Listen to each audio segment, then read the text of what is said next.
probably will pick the filly. I mean, I don't like picking the favorite, but I don't have any better ideas as of this moment. So yeah, okay. There's still time though. There's lots of time before Sunday. Still time to switch to a loser. Well, I wanted to mention a couple of things here before we get started. The quarter horse community here in Ontario lost a very important, very wonderful figure this past week in Gloria Edgerton, one of the founding mothers of the sport here in Ontario, and along with her husband George, who passed away a few years ago, had really, basically helped start up the quarter horse racing here in Ontario, and she passed away this last week, and so we're very saddened by that. But Gloria, very fun. She was actually here only a couple of weeks ago when her dear friend Patty Byrne won a race, and Patty was with Gloria this past week. We had a photo here somewhere that we were going to put up of Gloria, but anyways, the condolences to Gloria and her family. There's Kelly, Kathy, Dee Dee, and little Chantel, young Chantel. So our condolences to the Edgerton family. Yes. Now, the other thing I want to mention is, as we left here last week, AjaxDowns, Jason Pascoe had some horses racing at Canterbury Downs, and wouldn't you know it, his filly Streaking Little Wagon won a big stake there that the name's already escaped me, but it was like an $85,000 U.S. stakes event, and she was very impressive. So, boy, she came here, was second in the Princess Derby, and she's just been cleaning up in the States. So, pretty neat horse, Bill. That's good, yeah. Yeah. Great news.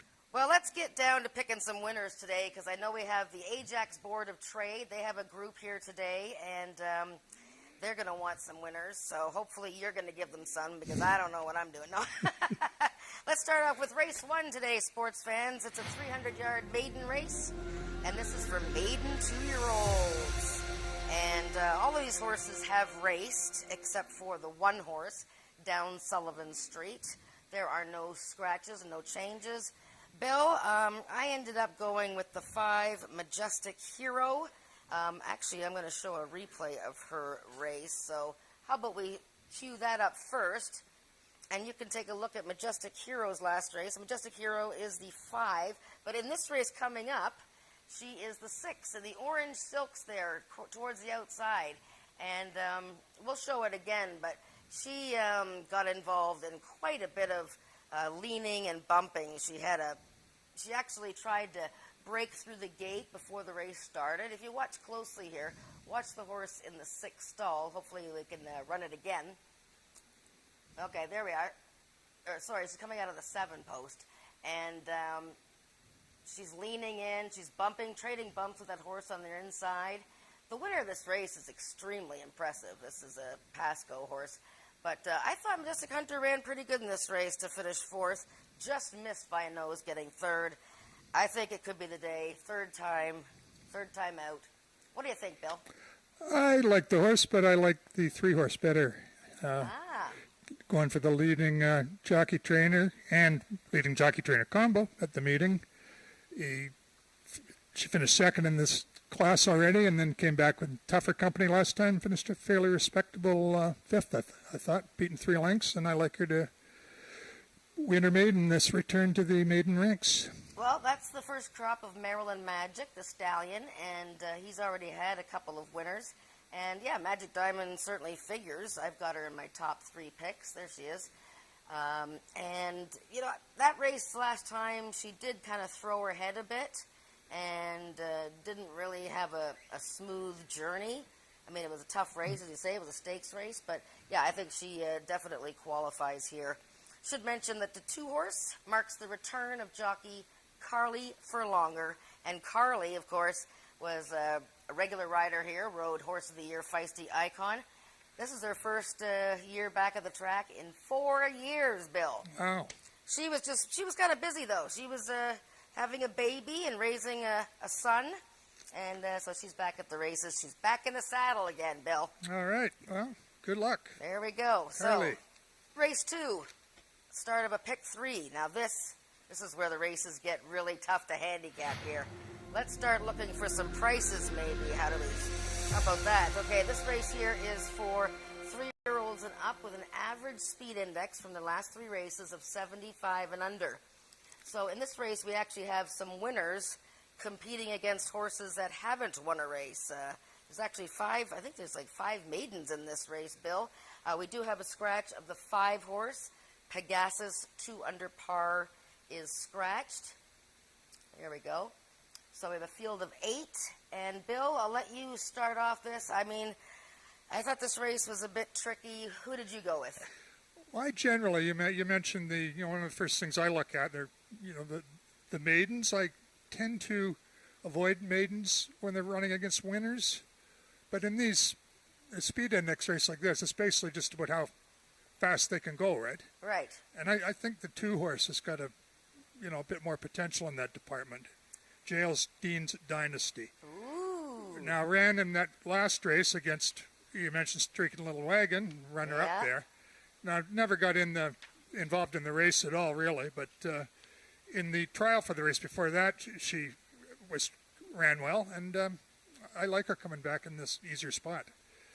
Yeah, no, I don't mind. I didn't pick her anywhere. I got a big question mark beside the 2 horse AjaxDowns Dynasty, and I made notification of that key race. We call it a key race, that Streaking Little Wagon won. Well, she's won twice, won a stakes race. Jessie's Good Candy, even Checkered Flag has been a recent winner from that race. So what a good race she's coming out of. So interesting. I went with the 8 Red Wagon Dust. I say it like that because I've picked him. I see you picked him second, Bill. Mm-hmm. I've picked him at probably every start this year, I think. I'm giving him an excuse for his latest. He was on the rail, and, he was really running well. But that was back in July when the inside, I thought, was really deep. And he really just looked like he was sinking as he got down the stretch run and towards the finish. And he just, horses were passing him on the outside. So he's got an outside post. I think he's definitely, overdue to win again. I think he's a talented horse. And, you can see by, he's had a lot of seconds and thirds. So Red Wagon Dust, I'm leaning towards him.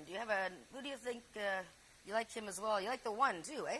Well, I just kind of thought she had a shot there because the connections again, Castillo and Tom Dunlap are strong, individually and together. And her last race was good. She didn't have an ideal start. So yeah, once again, maiden running against 3 winners, but I think she stands a chance here for sure. Yeah. It looks like you do too. Yep, I picked her third as well. So we're, other than the 9 that I have in there and the 2, we're sort of close. But yeah. Well. Yes, Tom Dunlop and Ramiro Castillo, 3 wins last week. So they have been on a roll. Yeah. Okay, let's go to race 3. And race 3 is an allowance race for Ontario sired 3-year-olds and upwards. So these are horses that have never won 3 races lifetime. And a little compact field here. So, it should be easy to pick the winner in here. Well, not so fast. I'm going to let you take it away, Bill. I have a feeling I might know who you picked, but tell me who you got here. Well, I'm going with the 3, Hanover Hill Sugar. Ah. Is that who you thought it would take or no? Oh, okay. Well, again, that was that's a tougher classification the horse was in last time. Yes. And, I'm not crazy about the 2 for 28, obviously. But, she has been hit the board another 10 times besides those. And I just think this is a good spot for her. And, again, strong connections. Yep, no, certainly the Craig Spada barn doing very well with 11 wins at the meeting. Yeah, I mean, I picked her in the top 3, and looking at it, yes, the class drop. Oh, apparently I picked her to win. Oh, well. I must have changed it. You know what? I think I did change it. I did change it. Sorry, okay.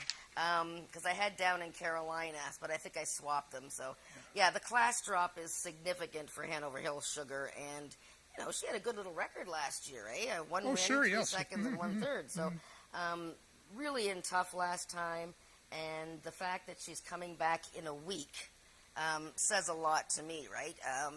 Because if one of these trainers here brings their horse back in a week to race, that means that the horse is like feeling good and ready to go again. And Craig Spade has actually won with that move before, so it's a big class drop. The 3, that's our key horse there, in race 3. All right, let's go to race 4. And we have a maiden race here that I found a little tricky indeed. And there's a horse in this race actually that I picked a week ago when she raced against some winners. And she actually finished third of the 3-horse field there. And I didn't pick her back today. This is a 350-yard race for Ontario-sired maidens, 3-year-olds and up. And I went with the 2, Azure's Royalty. This is a gray gelding, obviously Ontario. He's Ontario-bred and Ontario-sired. And I thought he finished okay in his first start of the year on August 4th. The stat that I really noticed here, Bill, with Azure's Royalty is Craig Spada, the trainer. When he has a horse making its second start off of quite a long layoff, like this one's coming off of, he's got a 38% win rate just in the last 2 years alone. So, and Craig's only been training for a few years. So that's sort of what led me to Azure's Royalty. What do you think? Well, I noted that as well, but then I stuck with what often seems to be my approach to these maiden races, and I'm taking a horse that's coming out of that race against winners. The one, it's kind of a good news, bad news thing. Finished third, but 3-horse field. But I think she's capable of better than that, actually. It's funny because I sort of liked her last week to pull off an upset because she had been showing good speed. She's rounding into form, but. Then I went off of her today, so we'll see. But we both like the horses, the 1 and 2 there, and when we visit them in the walking ring, we can take a closer look at how they appear because we have a first-time starter in there as well. Well, let's get started in handicapping the pick 4 today, Bill, because that's the bet that people love. Right. The pick 4, I know Nick is always talking about it, so we're starting with race 5 is the first leg of the pick 4. And boy, oh boy, we're starting with a pretty tricky race because it's the Gridiron Gallop, Bill. Yes. 110 yards. And this is for 3-year-olds and upwards who have never won a race at the Gridiron Gallop distance of 110. And this is the race, Bill, that almost starts in front of the fans to the left there. And then it's over in like 6.8 seconds. Blink and you miss it, right? That's right. It's definitely blink and you miss it. And we have a really good field here of horses that have never won at the distance. We have horses that have tried the distance and have come close. I'd like to hear your opinions on who we should use in the pick 4 in this race, Bill. How about a null? No. Yeah. No, That's it is what Nick would do. It is the type of race. Actually, I could make a case for just about anybody in the race, but although she has not tried the distance, I'm going to go with I like Silk and Siri coming out of the Sprint Series against good horses, very good horses. And a good effort, the comment line reads. So again, it's a question of 110 yards. You get the jump, or you don't. I don't know, but I'm gonna go with her, thinking she's possibly the best horse in here right at this moment. Yeah, and well, look at our picks; are a little bit quite different there. Yeah. I've studied the 110 races over the last couple of years, and there really isn't a lot of rhyme or reason for most of the races. It does really pretty much hinge on a horse that tends to get out of the gate quickly most of the time. And Silk and Siri has done pretty well this year. I mean, her first race of the year, she was gone, 330 yards, and that was it. Now she still has to break sharply in this race. But Tony Phillips has been around a couple of years, and he's a veteran rider, so he knows how to get them out of the gate. I went with the inside horses here. I don't really know. I thought one of my favorites is such a good mare. And she, like Silk and Siri, she's never tried 110 yards. But, she's a horse that enjoys 250 yards. She was second in her season debut. And last year, she was putting up speed index numbers in the 90s. I noticed that, yes. So, from the inside, and then, of course, you have the hot connections of Rick Crispy, Tom Dunlop, and Ramiro. They won 3 races last week. So, I'm not going to bet my life savings on one of my favorites, but, she's my pick in here. Juno I'm Zoomin' is a very fast breaker from the gate on her best day. Corey Spatero is going to ride her in the second start of the season. and her stablemate is the 3, Perry Funny Stevens. So, and I see you've gone with the 4, CC Senator Page, for a piece in there, and she's another one that, well, she actually ran okay going 110. She did run well, yeah, and could be a little bit overlooked here, I think, too. Yeah, well, that's the thing. For a pick 4, I think you're going to have to spread them in that race. If you bet a 20-cent ticket, then try and use as many as you can in that race, or maybe the all button. And you mentioned Perry Funny, Stephen, as well. And that horse, his first start of the year, but he won his debut going back. That's and, right. That's right. So he runs well when he's fresh. He runs very well fresh, yes. Yeah. Again, 110 is a question mark. That's right. Yeah, for sure. All right. Well, let's go to race 6 and the second leg of the pick 4. And this is 330 yards, and this is a speed index race, but it's a high one. This is for horses that have never run better than 90.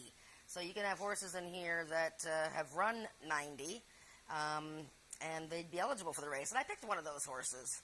I picked 3, Hanover Hill Chelsea. I mean, she's just a wonderful filly. She's won 6 races of 15 in her career. Just loves to win. The only race she didn't win this year of her 3 starts, she had a terrible start. Tony Phillips rides today because Eddie Walton is off. Who do you like, Bill?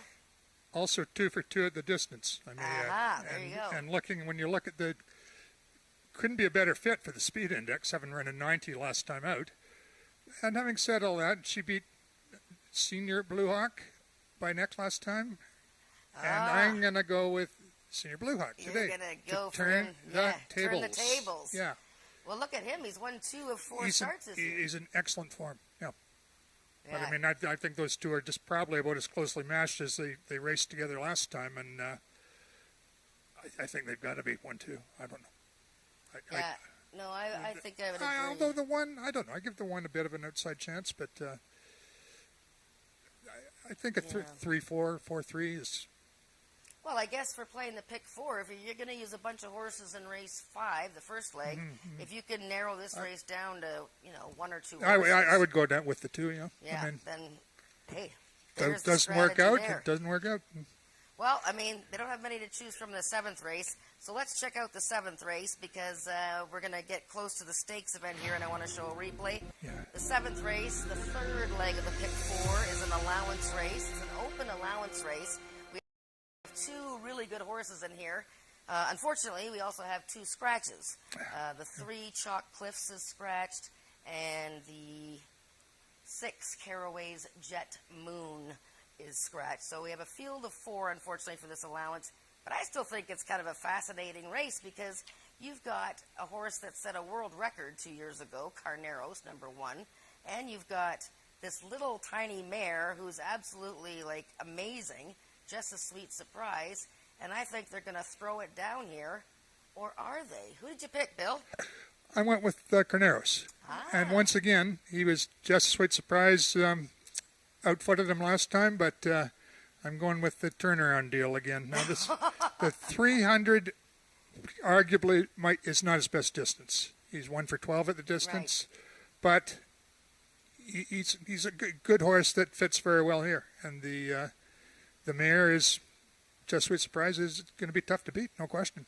Well, she's really just a firecracker, and I guess you could say for both horses that this distance isn't really great for either Carneros or Just a Sweet Surprise. Probably a little bit long for both of them. Quite possibly, yeah. Although Sweet Surprise has won at the distance, which is that's true, a couple of times, which is a different. Yeah. But again, I think you get away with going 2 deep here, and in the win 4. But we should let fans know that Carneros was scheduled to race last week. And boy, did he make a great appearance in the walking ring. Bill is dapples, and he just looked fabulous. But unfortunately, his rider, Ismael Mascara, came up quite ill before the race, and there was no jockeys for Carneros, and he didn't get to compete. So he's going to be really raring to go, I think, today. Yeah. I loved him last week, too, actually. Okay. I thought that was an easier spot, though, as well. Yes, it was. That's right, Yeah, true. Okay. Well, let's wrap it up here with the Ontario Sire Stakes Maturity, Race 8. the final race of the Pick 4, but we also have Trifecta, Superfecta wagering. We've got it all in this race.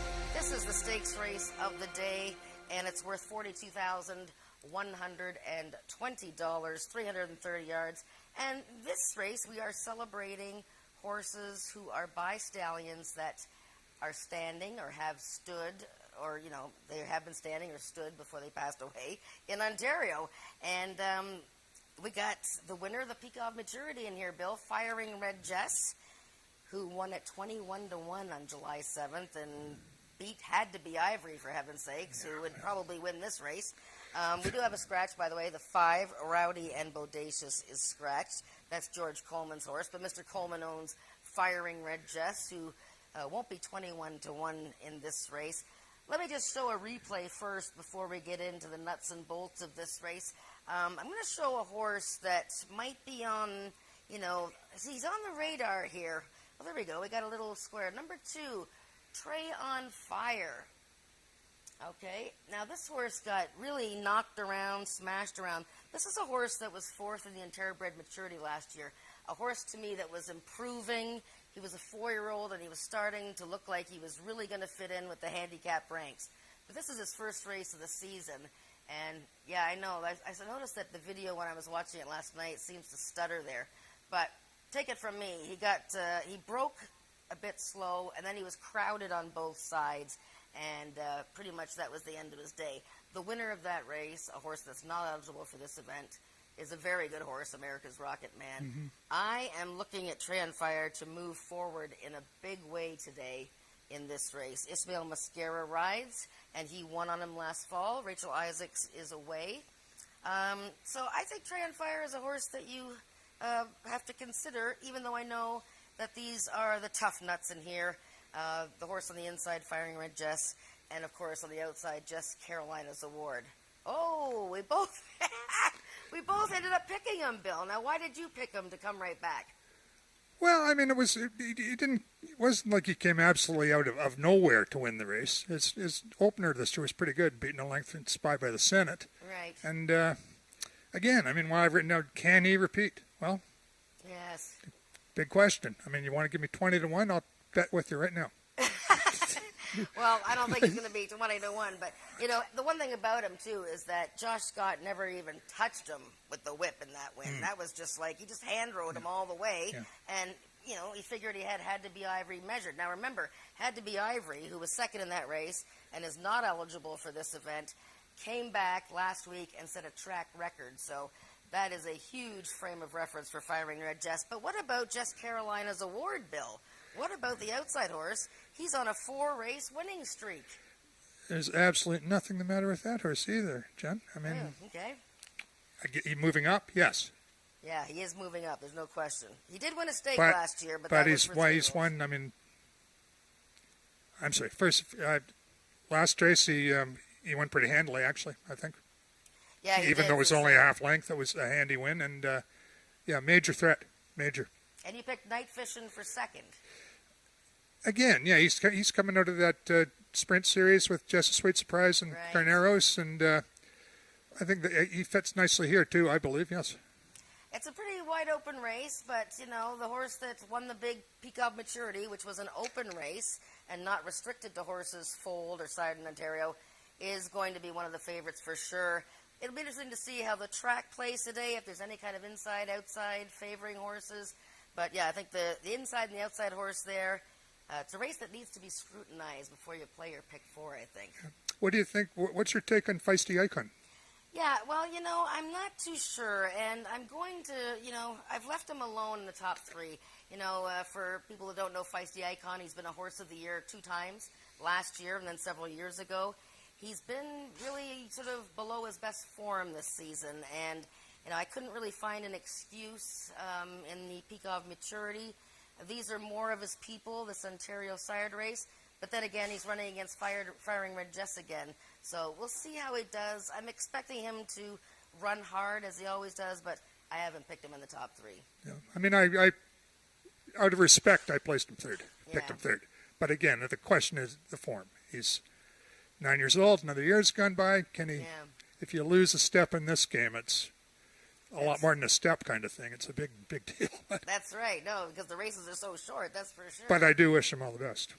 Yeah. Well, that's a great stakes race to end off a super card of racing, and I'll be talking to everybody before each race, and we'll catch up with some of the winners. Bill, thank you so much for filling in for Nick the last 2 weeks and giving us your input on the handicapping, and enjoy the Queen's Plate this weekend. You as well.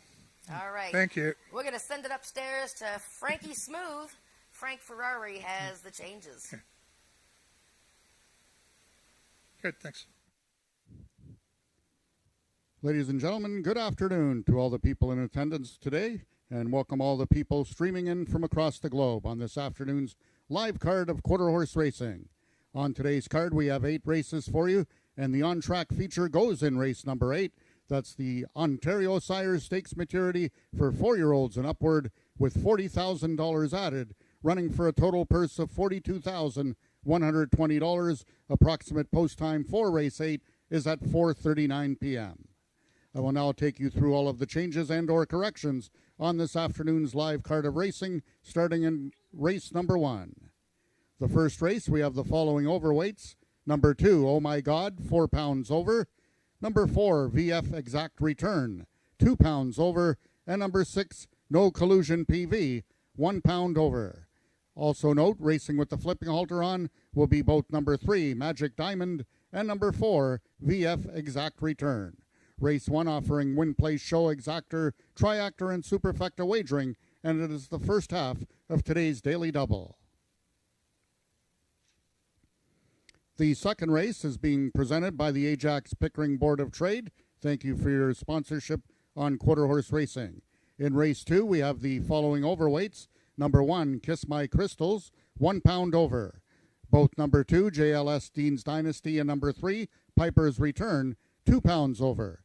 We have a vet scratch in the program. Not racing will be number 5, Pegaso's 2 under par. Number 6, Better to Be Sweet, is 4 pounds over. Race 2 is race A of this afternoon's early pick 3. In today's third race, the following overweights. Number 2, Carolina's Girl, 1 pound over. Both number 3, Hanover Hill Sugar, and number 4, Ms. Mexican Mouse, 2 pounds over. In the fourth race, a couple overweights, both carrying 2 pounds over, are number 2, Azir's Royalty, and number 3, Azir's Golden Child. Also note that number 3, Azir's Golden Child, will be running on first-time Lasix. Race 5 this afternoon is the Gridiron Gallop, horses racing at a distance of 110 yards. And in that fifth race, the overweights, number 1, one of my favorites, 1 pound over. Both number 2, Juno I'm Zoomin', and number 3, Perry Funny Stephen, 2 pounds over. Also note that race 5 is race A of this afternoon's pick 4. In the sixth race, the following overweights. Number 1, I Think Icon, and number 2, You're Not the Boss of Me, both 2 pounds over. And number 5, My Special Corona, 1 pound over. Race 6 is race A of the late pick 3. In the seventh race, we have a couple of vet scratches in the program. Not racing will be number 3, Chalk Cliffs, and number 6, Caraway's Jet Moon. Once again, both vet scratches, number 3, Chalk Cliffs, and number 6, Caraway's Jet Moon. Therefore, there will be no superfecta wagering available on today's seventh race. Only win, play, show, exactor, triactor, and it will be the first half of the late daily double. Also in the seventh race, racing with the flipping halter on, will be number 1, Carneros. That brings us to the eighth and final race of the afternoon, the on-track feature, the Ontario Sires Stakes Maturity for 4-year-olds and upward, running for a purse of $42,120. In race 8, we have a steward scratch in the program. Scratch number 5, Rowdy and Bodacious. Number 5, Rowdy and Bodacious, will not go in today's 8th race. And the following overweights. Number 1, Firing Red Jess, 3 pounds over. Number 6, Night Fishin', 2 pounds over. Number 7, Arctic Fame, 4 pounds over. Number 8, Mom's Extravagant Heart, 2 pounds over. And number 10, Chess Carolina's Award, 1 pound over. Horses racing with the flipping halter on in race 8 are number 1, Firing Red Jess, number 7, Arctic Fame, number 8, Mom's Extravagant Heart, and number 10, Just Carolina's Award. Those are the changes thus far in your program. Any further changes or corrections will be given to you before each race. Race conditions, the track is listed as fast. It's 29 degrees Celsius, 84 degrees Fahrenheit. We have the wind coming from the southeast at 10 kilometers per hour, which is 6 miles per hour, so the horses will be running with a light tailwind this afternoon. Post time for the first race is at 1:30 in just 4 minutes.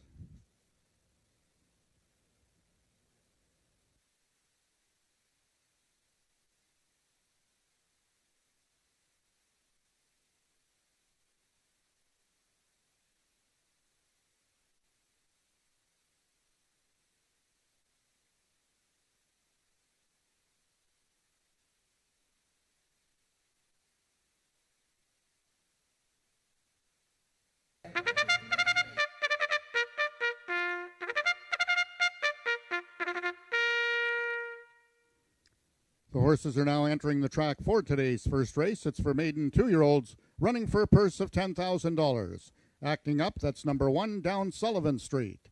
Owned by John Wilson, the jockey Josh Scott. Number 2 is Oh My God, also owned by John Wilson, the Mount to Carly Furlonger. Number 3 is Magic Diamond, owned by Milena Fitchin, Ismail Mosquera in the saddle. Number 4, VF Exact Return, owned by Emily Obu, and ridden today by jockey Brian Bell. Number 5 is Majestic Hero, owned by the partnership of Craig Spada and Isaac Fair, Corey Spataro in the irons. And completing the field, number 6 is No Collusion PV, owned by the partnership of Carol and Jamie Robertson and ridden by jockey Ramiro Sanchez Castillo. That is your field for the first race, going a distance of 300 yards. 3 minutes till post time.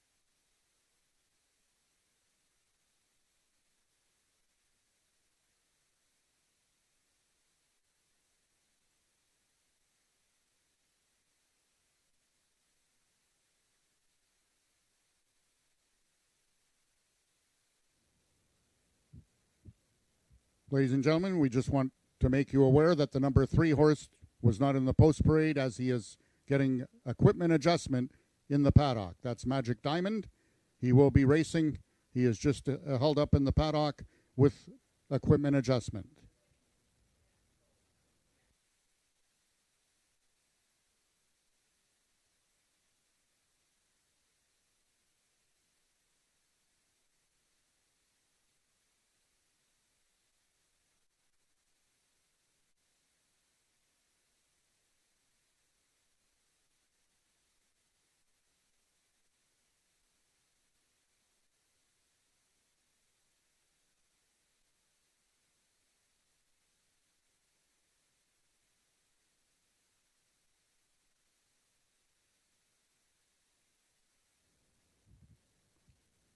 Also, we are experiencing some technical difficulties. Therefore, there are no odds showing on the board on the numbers 3, 4, 5, and 6.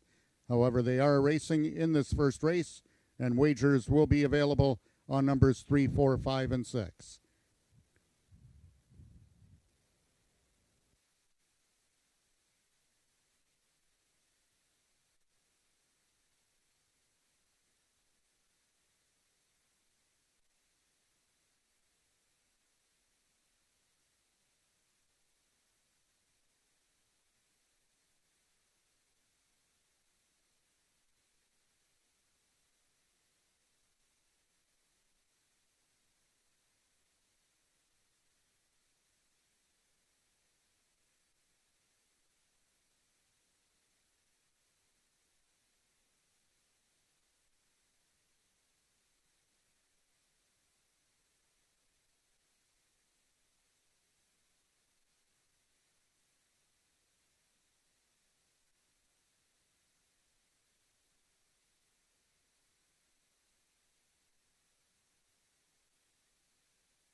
The horses are now approaching the starting gates. Just 1 minute till post time. They'll be loading shortly.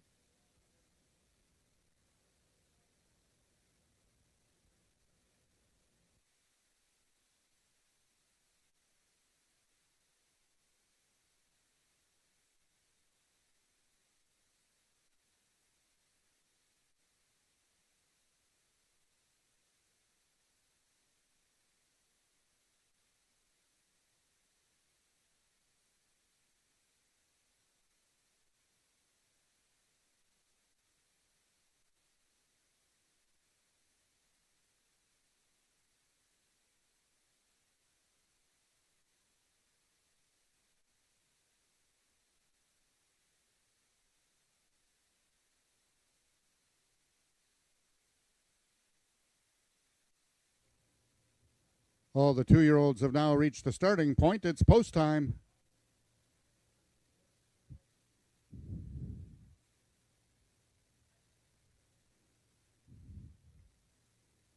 First horse going in is number 1, down Sullivan Street. One of 2 in this field for owner John Wilson and trainer Scott Reed, making his lifetime debut. Stablemate number 2, Oh My God. Jockey Carly Furlonger coming back after a 4-year disappearance, raising her son. Number 3 is the co-favorite at 7-5, Magic Diamond. Mosquera with the mount. Acting up is both number 1, down Sullivan Street, and number 3, Magic Diamond. VF Exact Return, Majestic Hero, and last is No Collusion PV. They're at the post, and they're off. Out quickest in the center was Magic Diamond. To his outside is VF Exact Return, but that's Majestic Hero. Game through the inside is Oh My God.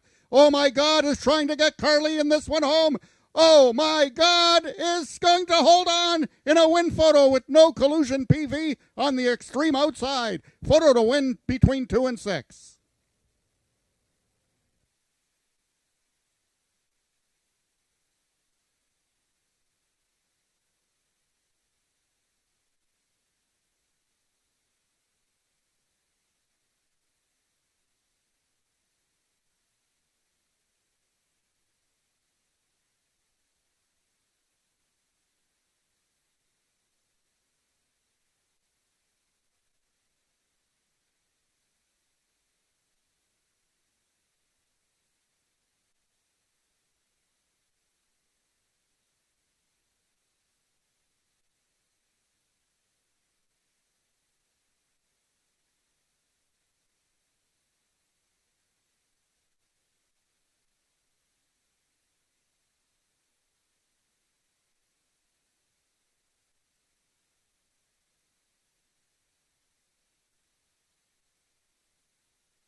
We have a real tight photo to win in this first race between number 6, No Collusion PV, and number 2, Oh My God.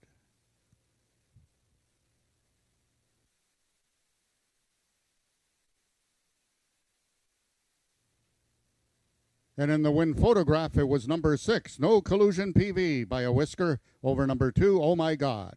Third was number 5, Majestic Hero, and fourth, number 3, Magic Diamond.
The results of the first race are now official. The winner is number 6, No Collusion PV. 2-year-old Brown Gelding by One Fabulous Eagle out of Beautiful Royalty by Affirmed Royalty. Foaled in Oklahoma by Brett Peavehouse. No Collusion PV is owned by the partnership of Carol and Jamie Robertson, trained by Bryn Robertson, and ridden to victory by jockey Ramiro Sanchez Castillo. No Collusion PV, winning the distance with a time of 15.954 seconds, carrying a speed index of 76. Rechecking from top to bottom, order of finish in your program should read 624-531. Those are the total results of the first race. In this upcoming second race, we have a vet scratch in the program. Scratch the number 5 horse, Pegaso's 2 under par. The following overweights: number 1, Kiss My Crystals, 1 pound over. Number 2, JLS Dean's Dynasty. And number 3, Piper's Return, both 2 pounds over. Number 6, Better to Be Sweet, will carry 4 pounds over. Horses racing with the flipping halter on in race number 2 is the number 1 horse, Kiss My Crystals. Once again, race 2 is being sponsored by the Ajax Pickering Board of Trade, and race 2 is race A of the early pick 3.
Well, congratulations to race 1 winner, and that is the 2-year-old gelding No Collusion PV, owned by, who is it owned by?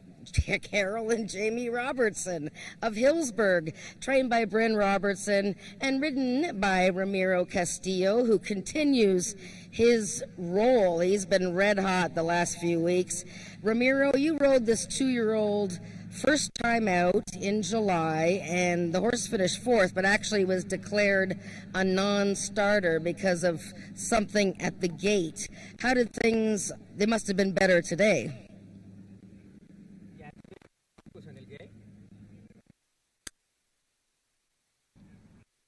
Nope. Oh. Now go. No? Go. Hello?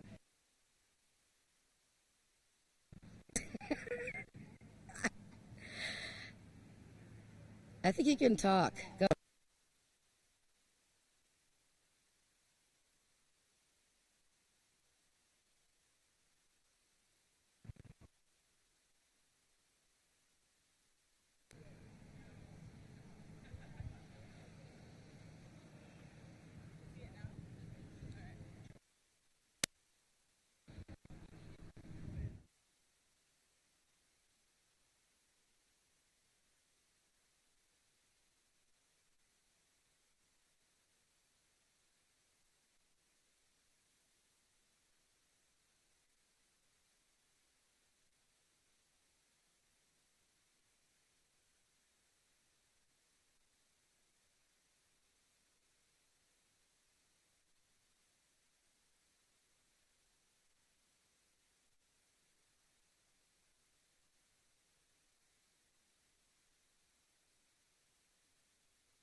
we have to say welcome to the Ajax Pickering Board of Trade.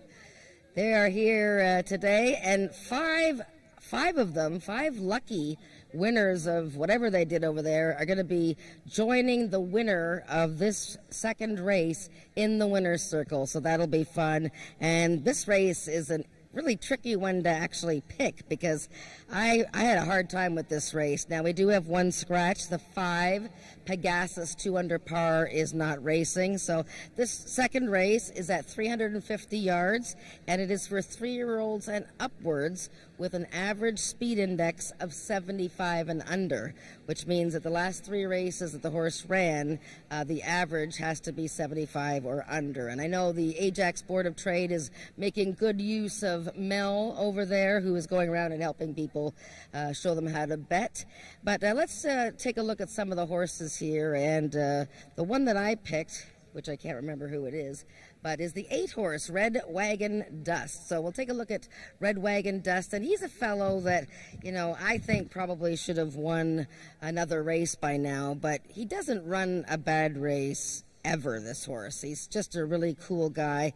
And last time on July 21st, Red Wagon Dust broke out of the gate like a rocket, and he was leading till very late, but I thought the inside of the track, he was in the one post, I thought the inside of the track was kind of deep that day, and he seemed to sort of sink there. So I like the fact that he's got an outside post today, and I think it's very soon that he's going to break through for another win, and that's the 8 Red Wagon Dust.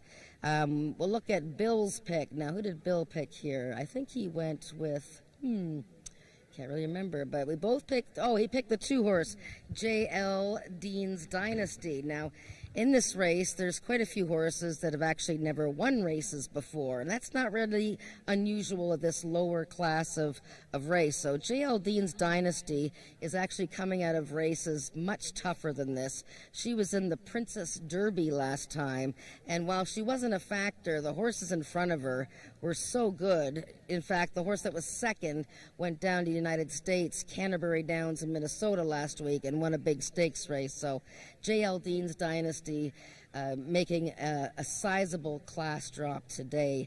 The 1 horse is another one that hasn't won a race yet in her career, but she's run well. Number 1, Kiss My Crystals. Now, this is the combination of owner Rick Crispy, trainer Tom Dunlop, and jockey Ramiro Castillo, who won 3 races last week. So they're on a real roll. And, of course, Ramiro's already won the first race today. So Kiss My Crystals, second in her most recent start after jumping up at the beginning, and that was a speed index race as well. Making a good appearance there. You like to see the horses on their toes, but not overly excited. Another horse I thought looked good coming over here, the 3 Piper's Return. She has been 4th or 5th in all 3 of her starts this year.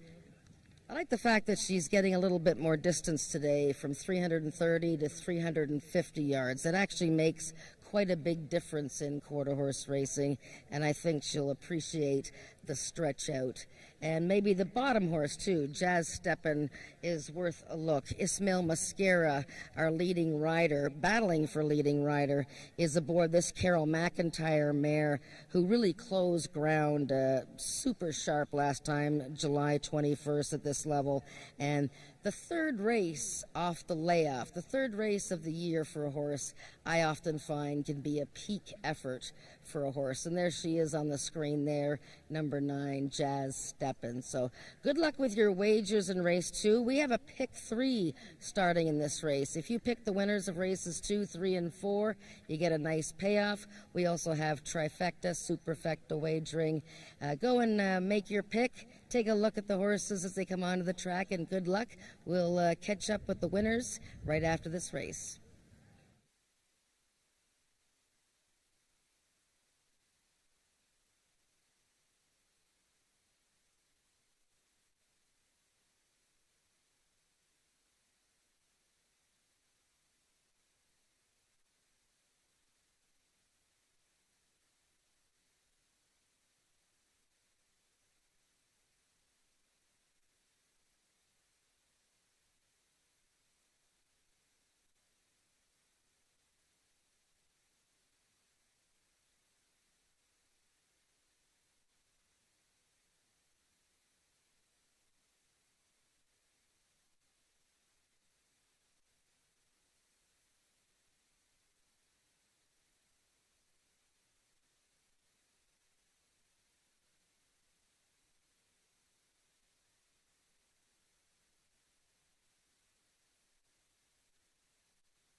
The horses are now entering the track for today's second race for 3-year-olds and upward with an average speed index of 75 and under, running for a purse of $8,500, presented by the Ajax Pickering Board of Trade. Number 1, Kiss My Crystals, owned by Rick Crispy and ridden by Ramiro Sanchez Castillo. Number 2 is JLS Dean's Dynasty, owned by the partnership of Marie Broadstock and Josie Payma, Brian Bell in the saddle. Number 3 is Piper's Return, owned by Les Baker and ridden by Corey Spataro. Number 4, Awana Corona, owned by Debbie Slater and ridden by Norman D'Souza. Scratch number 5, Pegaso's 2 under par. Number 6 is Better to Be Sweet, owned by John Wilson and ridden by Carly Furlonger. Number 7, Jumpin' Bojangles, owned by the partnership of Nadia Marcoux and Robin Brownhill, Cassandra Jeske in the irons. Number 8 is Red Wagon Dust, owned by Amanda McCormick and ridden by Tony Phillips. And number 9 is the Big Dog Racing Stables Jazz Steppin', the mount to Ismael Mosquera. That is your field for the second race, going a distance of 350 yards. Just 2 minutes till post time. Race 2 is race A of the early pick 3.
All the horses are now approaching the starting gates. Just 1 minute till post time. They'll be loading shortly.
Attention, if I can have your attention, ladies and gentlemen, we have a late vet scratch up at the gate.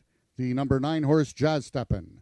Number 9, Jazz Steppin' is a late vet scratch and will not go postward in this upcoming second race. If you have wagered on number 9, Jazz Steppin', win, place, show, exactor, triactor, or superfecta, you will be given a full refund. However, if you have number 9, Jazz Steppin', in a multiple exotic wager, such as the pick 3, you now inherit the post-time favorite. Once again, scratch number 9, Jazz Steppin'.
The horses are now entering the starting gates. First one in, number 1, Kiss My Crystals. Jockey Ramiro Sanchez Castillo trying to win both ends of today's daily double. Number 6 is Better to Be Sweet, currently the longest shot on the board.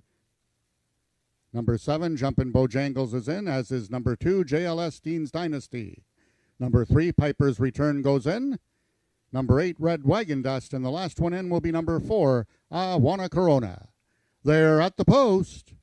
And they're off. Piper's Return in the center. To his inside is JLS Dean's Dynasty. Along the fences, Kiss My Crystals. And from the extreme outside, Red Wagon Dust. Piper's Return, slight advantage on Kiss My Crystals. Towards the inside, Red Wagon Dust accelerating on the extreme outside. Red Wagon Dust wins it. It looks like Better to Be Sweet got up for second, with Kiss My Crystals completing the triactor. Race 2 unofficial, 8-6-1.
The unofficial winner of the second race was number 8, Red Wagon Dust. Second was number 6, Better to Be Sweet. Third, number 1, Kiss My Crystals. And fourth, number 4, Wanna Corona.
The results of the second race are now official. The winner is number 8, Red Wagon Dust, 4-year-old Sorrel Gelding by Paint Your Own Wagon out of La Petite Rose by Firefinder.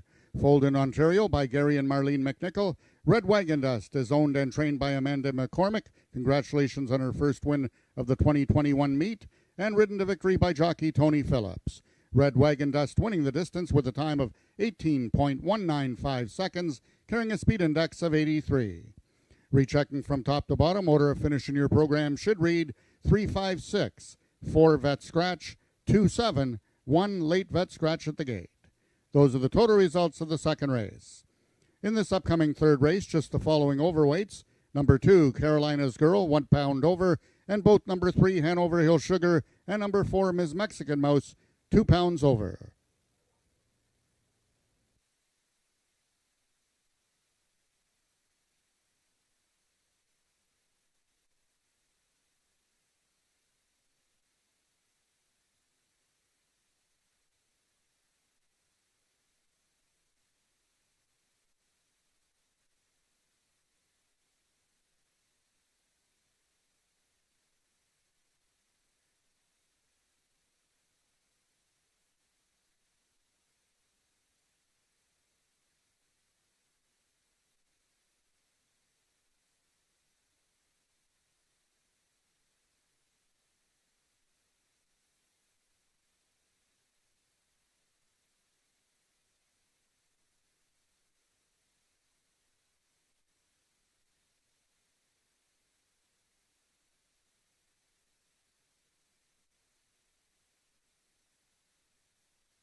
When leaving the gate, thinking getting out there first, be as one with the horse, scream our lungs out. I need to win this race.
I hope everyone is having a good time here today.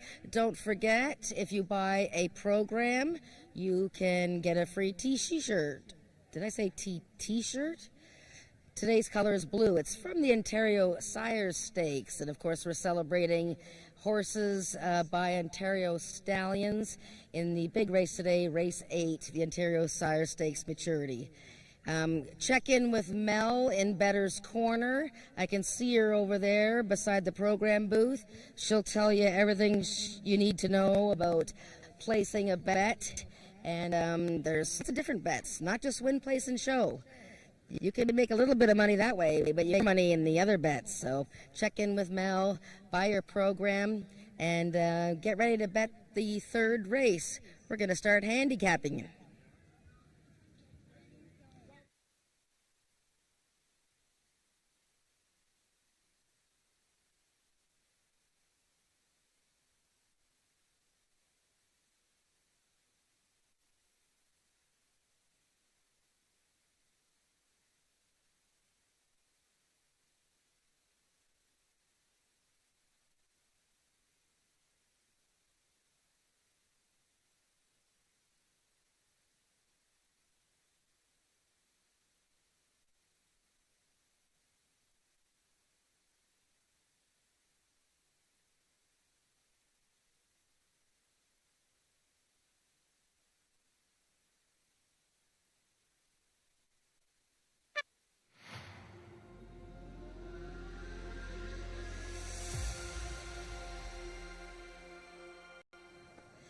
Hey, we're back. Hopefully everybody had a couple of bucks on Red Wagon Dust. And congratulations to Amanda McCormick for her first victory of the season.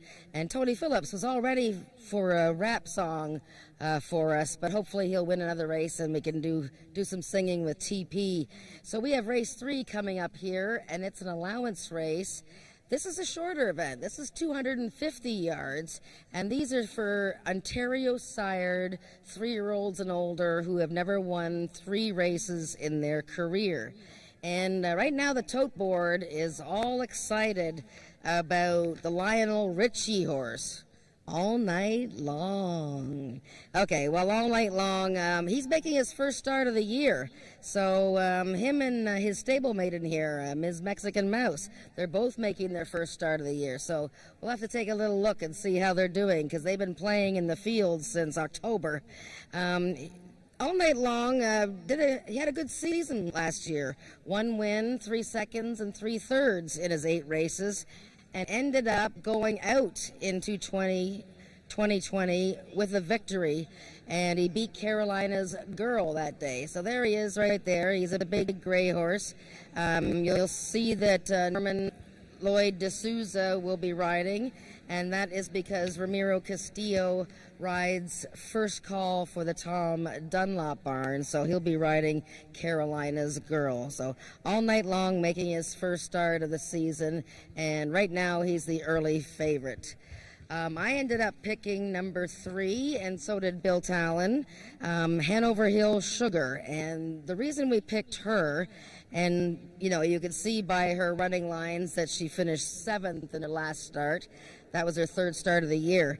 But that field of horses was at an optional claiming level, and it was a much tougher group of horses than she faces here. Not only is she dropping into a race for Ontario sired horses, but she's dropping into a race for horses that have never won 3 races in their lives. And last time she was racing against horses that had won 6, 7, 8 races. So Hanover Hill Sugar from one of the leading barns of Craig Spada. He has 10 wins this season. Corey Spatero fighting for leading jockey, and they make a good combination. Number 1, Down in Carolina. You can't fault him. He's had 2 wins in his 4 starts this year, and he just ran 2 weeks ago and led all the way by ahead from the rail post.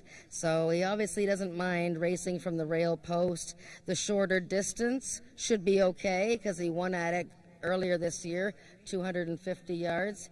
And this is a horse that's in great form for Jason Pascoe, and him and Ismail Mascara get along very well. To Carolina's Girl, won her season debut, and she was very game doing it. That was back on July 21st. And she steps up in class into this allowance race. And Ms. Mexican Mouse, who's one of my favorites, she's just a little gal, and she ran well in her first start of last year, finishing 4th, but she didn't win it all last year, so she starts this season looking for a way to get back into that winner's circle. Enjoy race 3. Good luck with your bets, and we'll catch up with the winners. Hopefully, we'll have a post-race interview after race 3.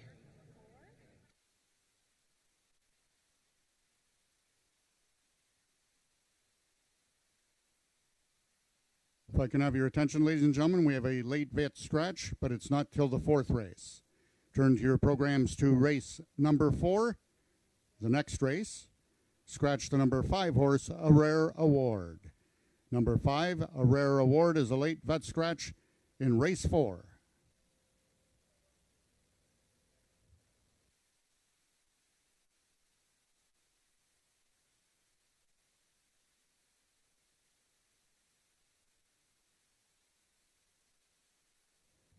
Therefore, if you've wagered on number 5, A Rare Award, in race 4, win, place, show, exactor, or triactor, you will be given a full refund. However, if you have number 5, A Rare Award, in a multiple exotic wager, such as the pick 3, in that race you will now inherit the post-time favorite. Once again, late vet scratch in race number 4, the number 5 horse, A Rare Award.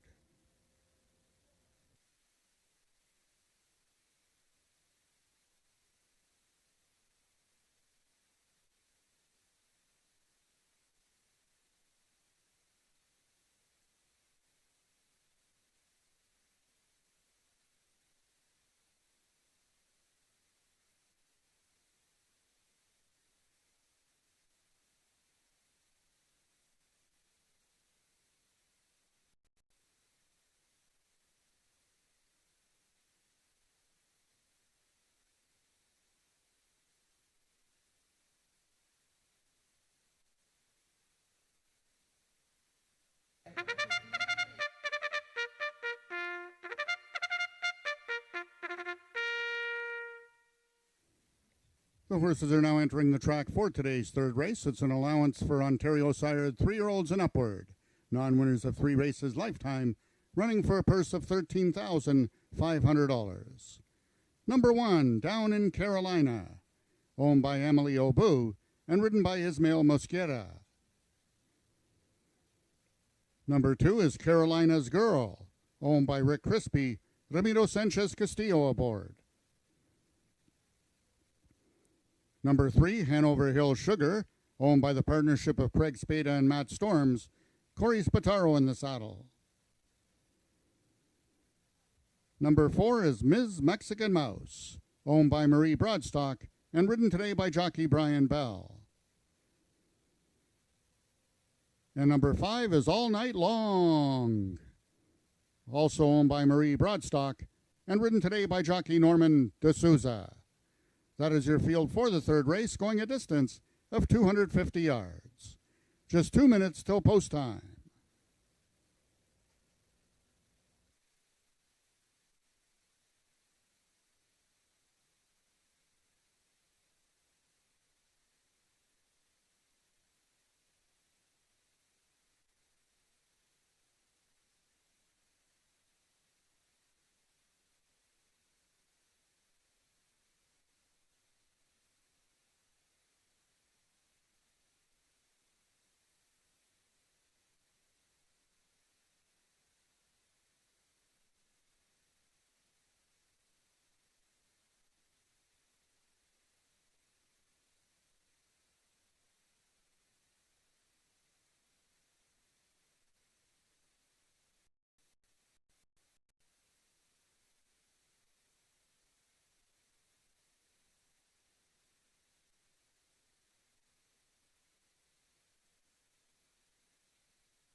All the horses have now reached the starting point. It's post time.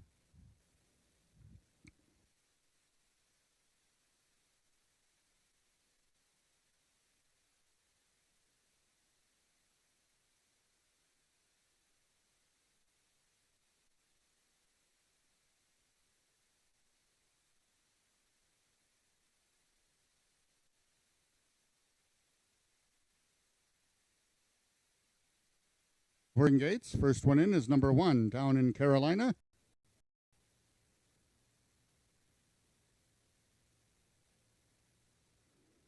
Number 2, Carolina's Girl goes in.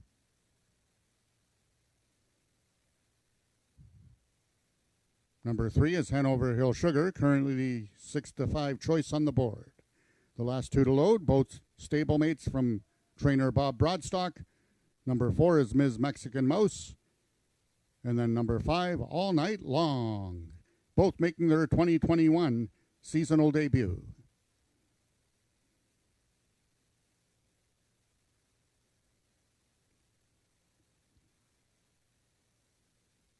All Night Long is in.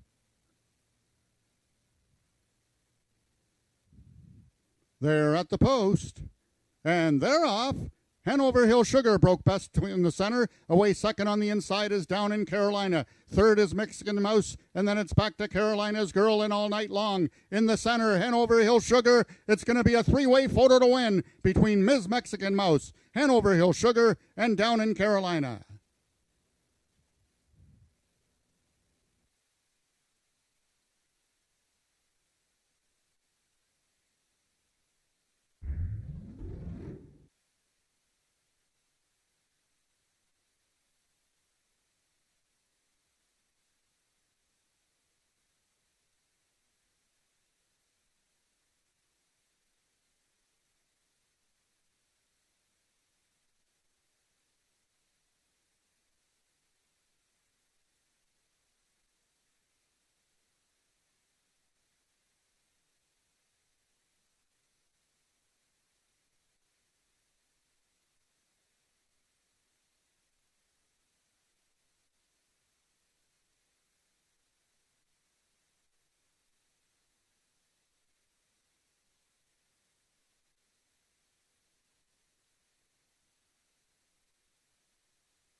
We have a photo to win in this third race between number 4, Ms. Mexican Mouse, and number 3, Hanover Hill Sugar.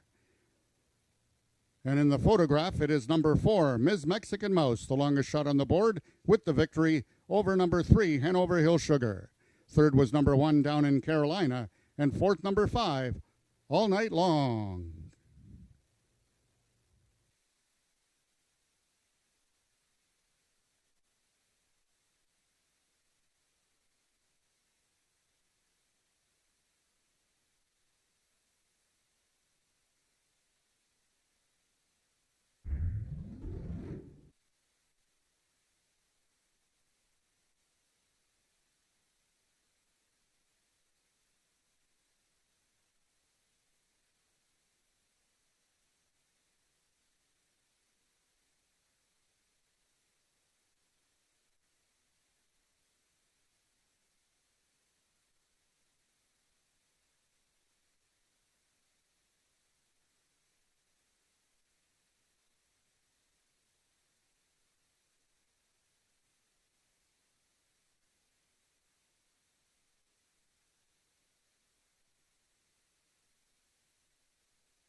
The results of the third race are now official. The winner is number 4, Ms. Mexican Mouse, 6-year-old brown mare by Black Moon's Arising, out of Katie's Award by Winner's Award. Both bred and owned by Marie Broadstock, Ms. Mexican Mouse is trained by Bob Broadstock and ridden to victory by jockey Brian Bell. Ms. Mexican Mouse winning the distance with a time of 13.557 seconds, carrying a speed index of 84. Rechecking from top to bottom, order of finish in your program should read 35214. Those are the total results of the third race. In this upcoming fourth race, we have a vet scratch in the program. Scratch the number 5 horse, A Rare Award. And the following overweights, both number 2, Azur's Royalty, and number 3, Azur's Golden Child, will carry 2 pounds over. Also note that number 3, Azur's Golden Child, will be running on first-time Lasix.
Little Miss Mexican Mouse has won race 3 for Marie Broadstock, who bred this little mare, and Bob Broadstock, the trainer. And Brian Bell riding Ms. Mexican Mouse, possibly for the first time. Let's find out. Brian, congratulations. That was a pretty exciting finish for a small field, and 15-1. Oh my. Her first race of the year. What did you know about her? Going into the race, I didn't know anything about her. Bob said she's on her game, and if she's on her game, she'll break really well. Well, I was kind of shocked. She outbroke the ground and fell down. I'm like, all right, this race is over. And sure enough, she picked herself up and finished the race strong.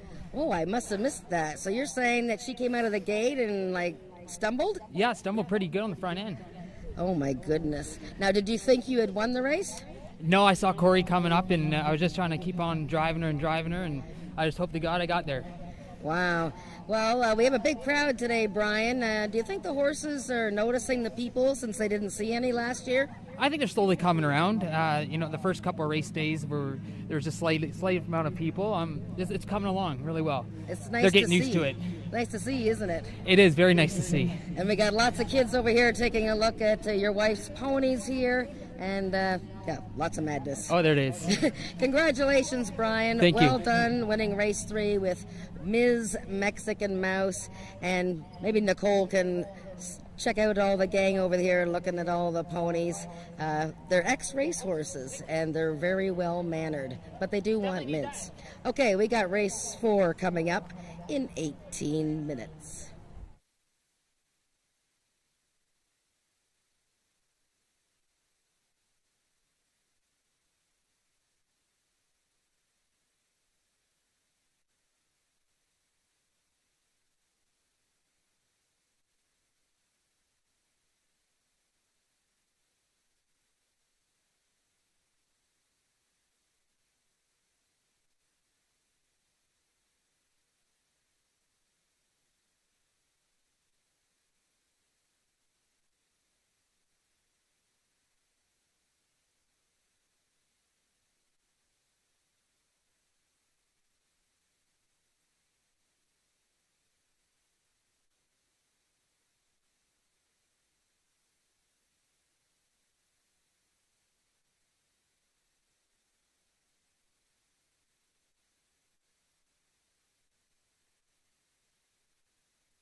Horse racing makes me feel alive.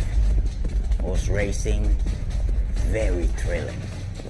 Horse racing, the speed, be as one with the animal, nothing on earth, on the planet like it. Back in the summer of '69, AjaxDowns opened its doors. It all started when the Peikoff family, already big into horse racing, felt a racetrack was the perfect recreational use of their property, especially since Sunday activities in the area were limited. Many remember Peikoff Downs and its old J-track. The track was J-shaped and uniquely curved to the right, the opposite way of the other North American tracks. They trained all the horses to turn right, not left, to avoid the highway, and it worked this way for 30 years. In 2009, Peacock Downs became AjaxDowns, and a state-of-the-art 6-furlong oval racetrack was constructed. With about half a century of established horse racing history, AjaxDowns offers world-class racing with horse speeds of 45 miles an hour. It offers slots, dining, and live entertainment, and is still the best activity to take part in on a Sunday afternoon.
Well, Ajax Downs family would like to wish a very happy birthday to Mel. Happy birthday, Mel. Take a look at the board there. There's your own beautiful sign. Happy birthday. All the best.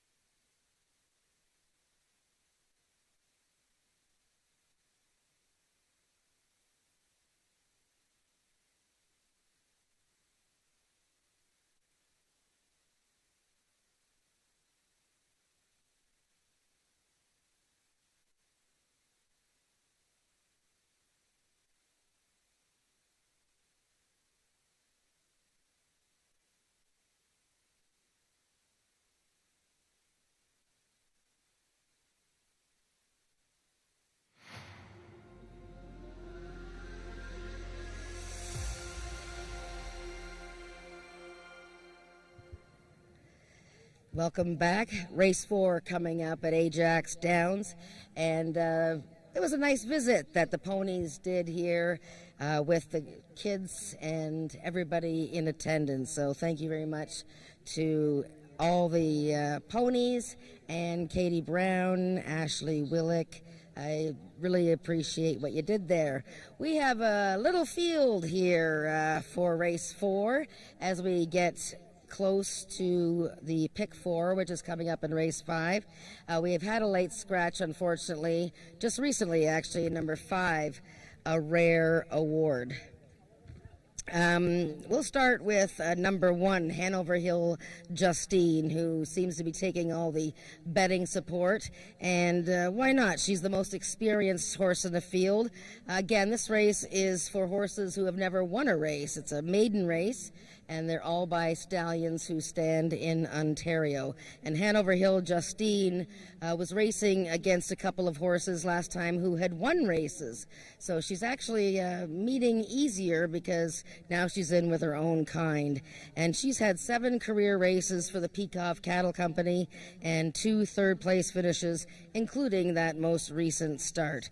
I like the fact that trainer Rick Kennedy, who, when he brings his horses back to race within a week, he has a good winning percentage when he does that. So that says to me that he knows his horse is sharp and ready, and he's going to run them right back. So who is her main competition here, number one? Well, let's try number 2, Azure's Royalty. I picked this gelding just because of a couple of angles here I was looking at. So first of all, this Ontario bred gelding has had 1 race since last August, and that was August 4th of this year.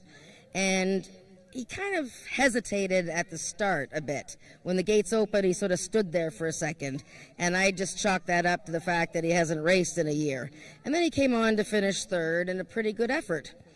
Now, when you look at the statistics for trainer Craig Spada with horses that are making their 2nd start after a very long vacation, he's got a win percentage of almost 40% with these kind of horses. So the horse has a race after a long layoff, it runs well, and then the next time it comes forward and runs an improved race. So I picked number 2, Azure's Royalty. Number 3, Azure's Golden Child. Of course, there's 3 horses in this race by the Ontario stallion, Azure, down there. And this Azure's Golden Child is a first-time starter. He was actually expected to race a couple weeks ago, and he was scratched at the gate when he got loose. So we're trying again here, and he's out of a mare who's actually a thoroughbred mare, and she won 4 races in 60 starts and had quite a bit of speed.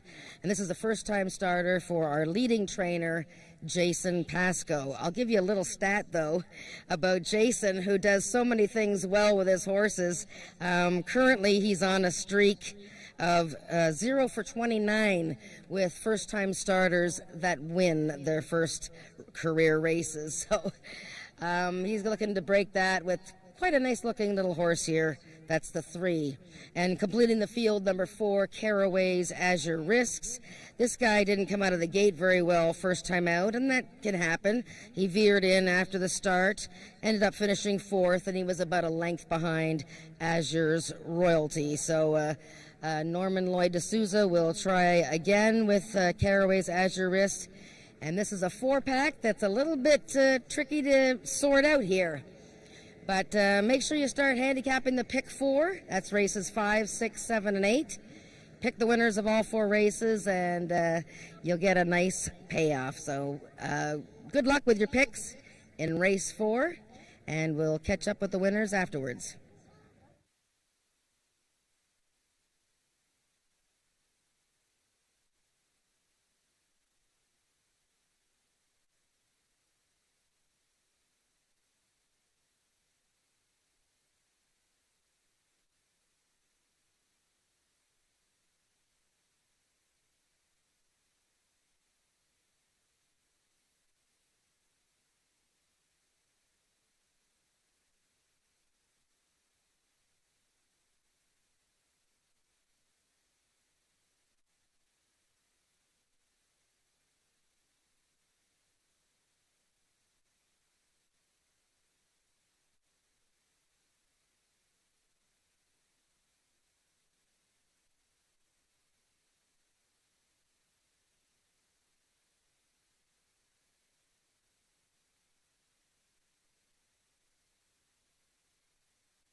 The horses are now entering the track for today's fourth race. It's for Ontario sired maidens, 3-year-olds and upward, running for a purse of $12,000. Number 1, Hanover Hill Justine, is owned by the Peacock Cattle Company, and the jockey today is Tony Phillips. Number 2 is Azur's Royalty, owned by the partnership of Craig and Lauren Spada. The rider is Corey Spataro.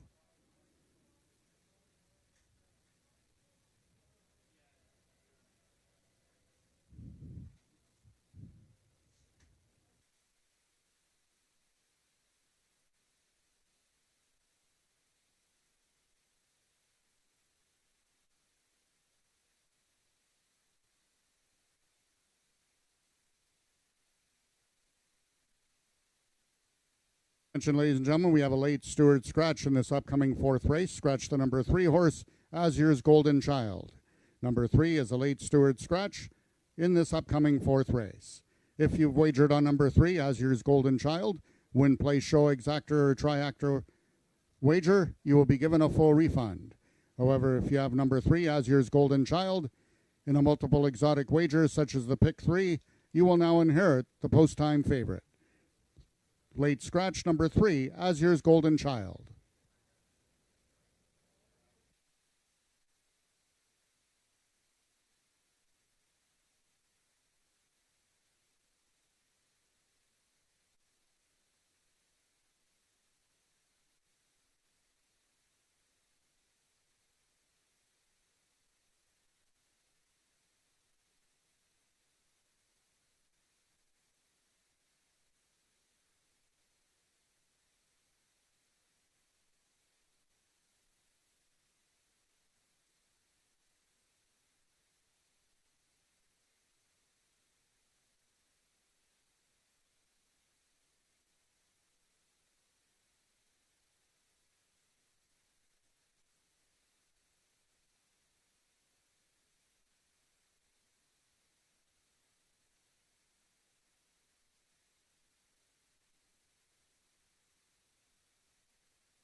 The horses are now re-entering the track for today's fourth race. It's for Ontario sired maiden, 3-year-olds and upward, running for a purse of $12,000.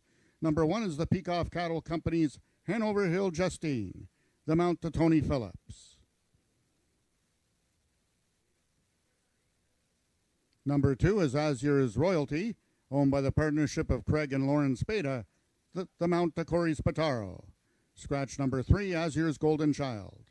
And completing the field is number 4, Caraway's Azure Risks, owned by the partnership of Wayne and Carol Proctor, the mount to Norman D'Souza. Scratch number 5, A Rare Award. That is the field for the fourth race, going a distance of 350 yards.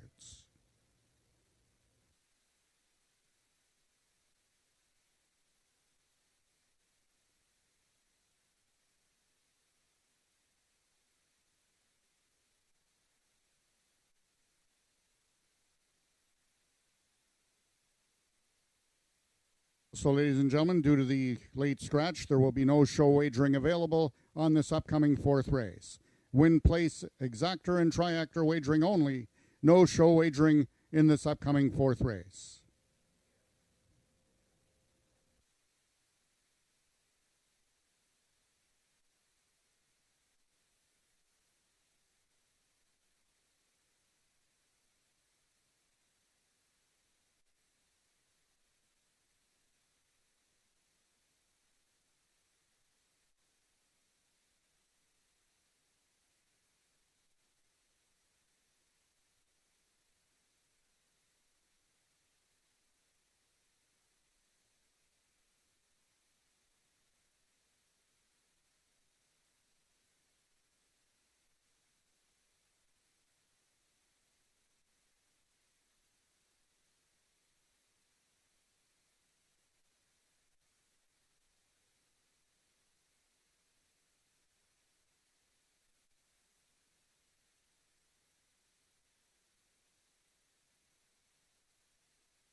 The horses are now approaching the starting gates. Just 1 minute till post time. They'll be loading shortly.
All the horses have now reached the starting point and they're loading into the gates. The first horse in, number 4, Caraway's Azure Risks. One of 2 in this field, sired by Azure's Down There. Number 1 is Hanover Hill Justine, the only horse in the field not sired by Azure Down There. And last one in, Azure's Royalty. They're at the post and they're off. From the outside, Caraway's Azure Risk broke away best. Azure's Royalty second, and towards the fence and unseating the rider is Hanover Hill Justine. We have an Azure's Down There match race. Azure's Royalty on the inside, Caraway's Azure Risks on the outside, but it's going to be Azure's Royalty winning it by 2 open lengths. Caraway's Azure Risks was second.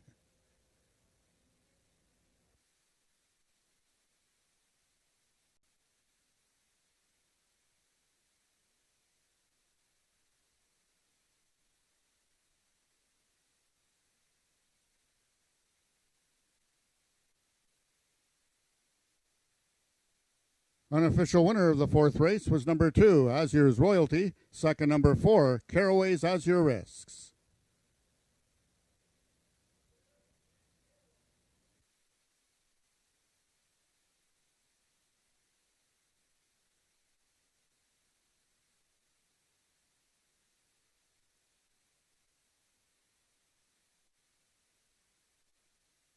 Hold all tickets, please, ladies and gentlemen. We have a steward's inquiry in this 4th race regarding the number 1 horse, Hanover Hill Justine.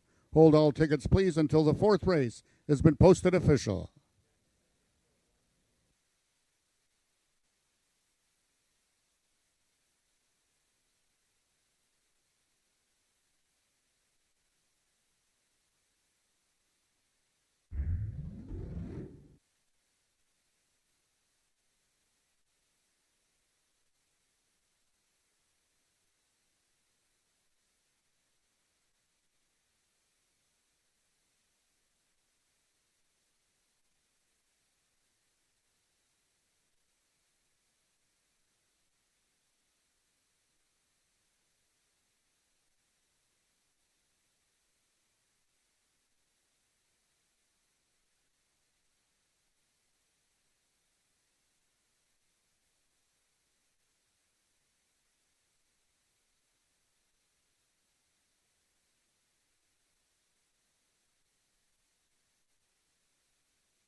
After a review by the stewards, they have determined that there will be no change in the order of finish. It will be momentarily official 2-4-1.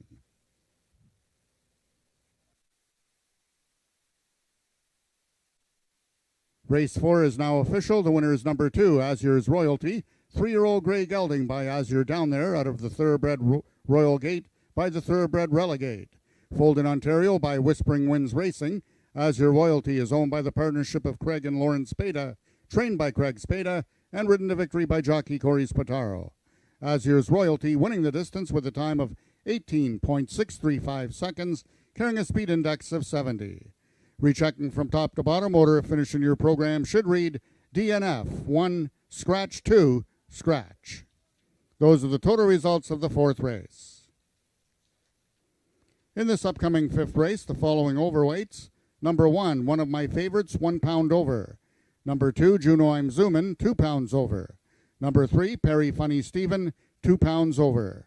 Race 5 is Race A of this afternoon's Pick 4.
Ladies and gentlemen, we are in a tote delay, technical difficulties with the tote board.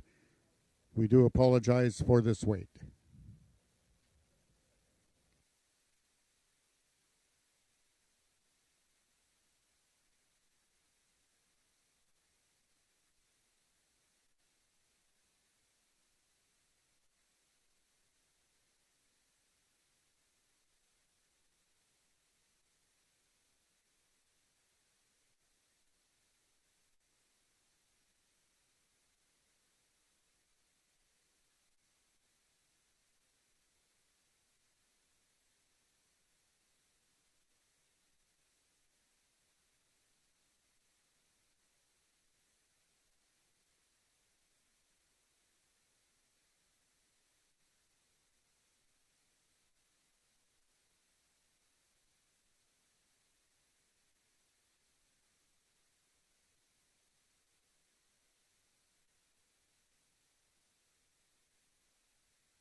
Once again, ladies and gentlemen, we do apologize for the delay, but the prices are now on the board.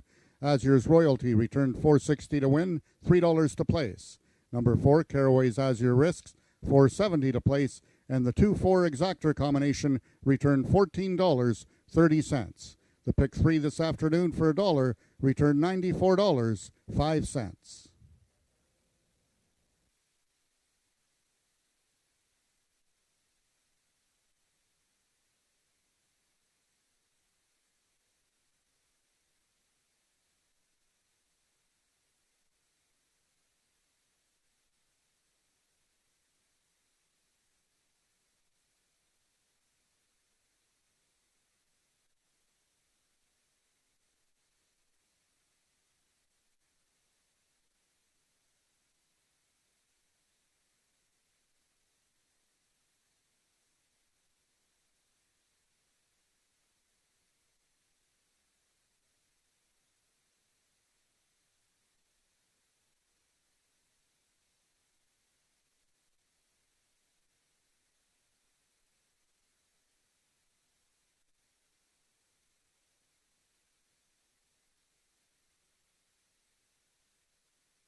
We are back. Race 5, 9 minutes to post.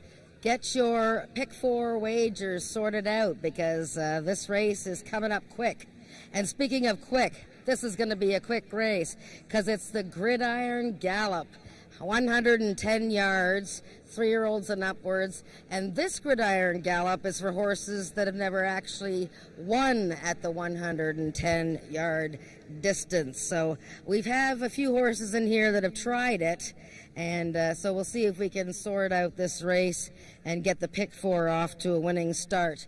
Right now, everybody seems to be betting on the 4 horse, CC Senator Page, and she is one of 2 Jason Pascoe trainees in the field, and he tends to use Ismail Mascara a lot as his rider, and Ismail will ride CC Senator Page. She's actually had a turn at 110 yards.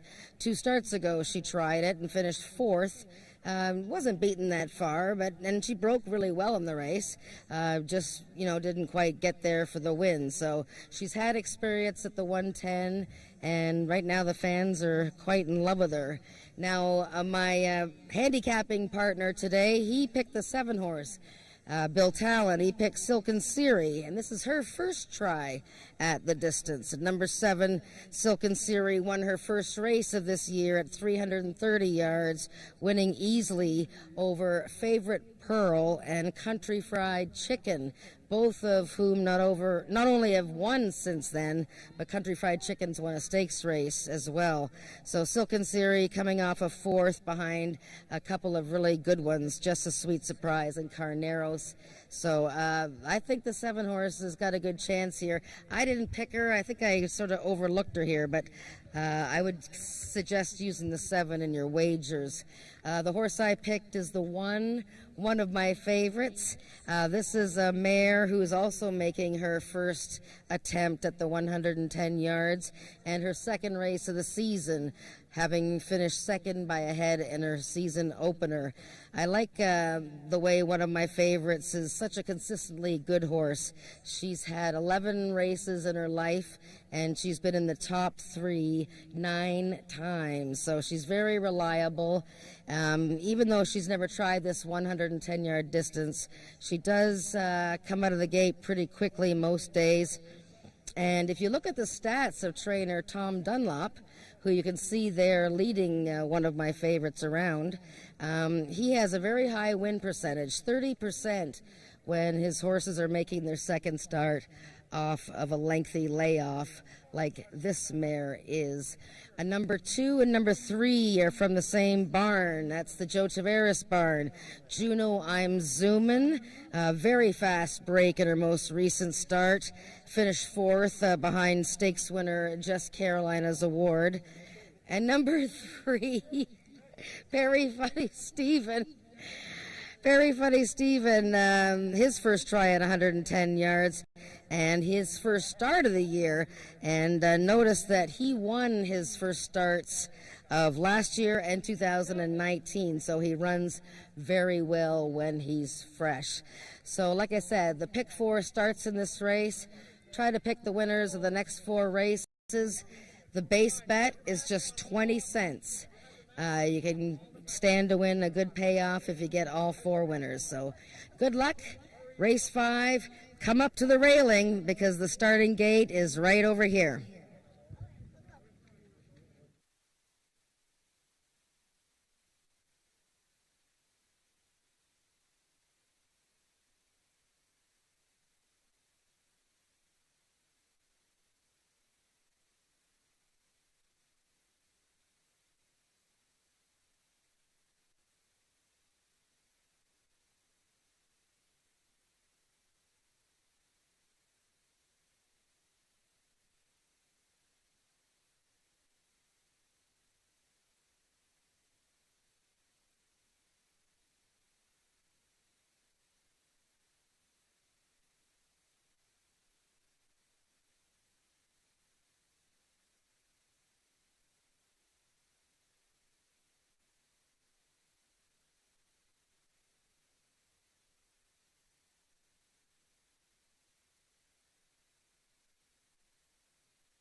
The horses are now entering the track for today's 5th race. It's an allowance, the Gridiron Gallop, for 3-year-olds and upward, non-winners of a race at this distance of 110 yards, running for a purse of $10,000.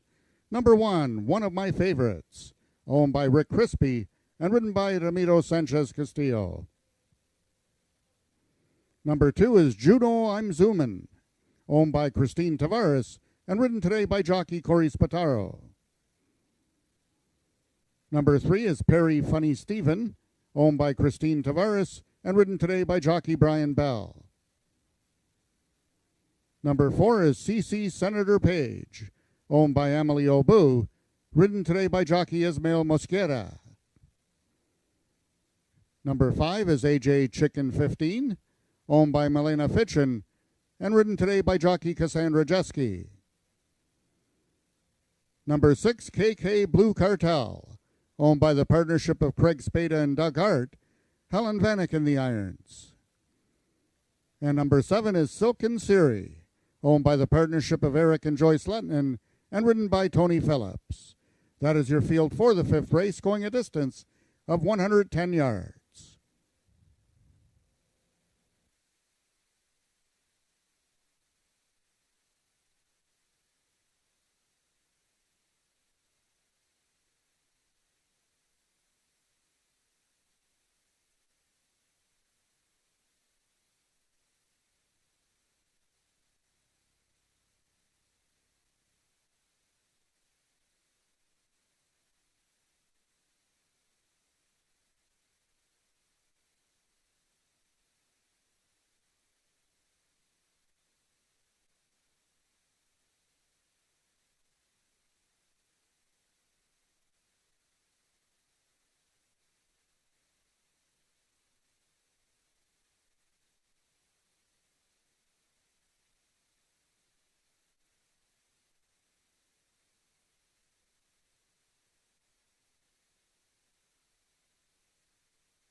All the horses are now approaching the starting gates. Just 1 minute till post time. They'll be loading shortly.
All the horses have now reached the starting point and they're loading into the gates. CC Senator Page, the first one in. Along the inside stall, number 1, one of my favorites is there. Number 5, AJ Chicken 15. And number 2, Juno I'm Zoomin'. Perry Funny Steven goes in, as does KK Blue Cartel. The last one to load from the outside stall, number 7, Silken Siri in the Gridiron Gallop. They're at the post. And they're off. AJ Chicken 15 from the outside. Silken Siri and Juno I'm Zoomin' is going to win it. It's close for place with number 6 KKK Blue Cartel second. And AJ Chicken 15 completes the triactor 265 unofficial.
The unofficial winner of the fifth race was number 2, Juno I'm Zoomin'. Second was number 6, KK Blue Cartel. Third, number 5, AJ Chicken 15.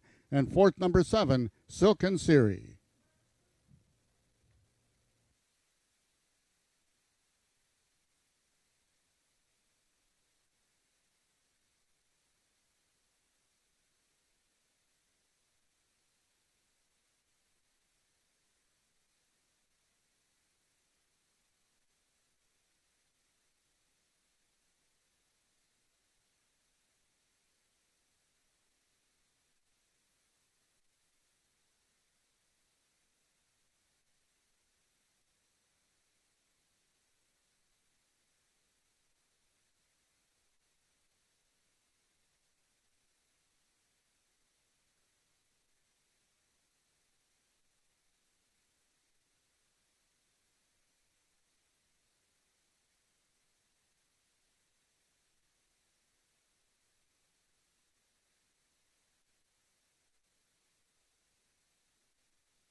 The results of the fifth race are now official. The winner is number 2, Juno I'm Zoomin', 6-year-old sorrel mare by Juno's back out of Just Shazoom by Shazoom. Bred and owned by Christine Tavares, Juno I'm Zoomin' is trained by Joe Tavares and ridden to victory by jockey Corey Spataro. That's back-to-back winners for Corey Spataro. Juno I'm Zoomin' winning the distance with a time of 6.955 seconds, carrying a speed index of 95. Rechecking from top to bottom, order of finish in your program should read 716-5324. Those are the total results of the fifth race. In this upcoming sixth race, the following overweights, both number 1, I Think Icon, and number 2, You're Not the Boss of Me, are 2 pounds over. Number 5, My Special Corona, 1 pound over. Horses racing with the flipping halter on in this race, number 4, SR Blue Hawk. Race 6 is Race A of the late pick 3.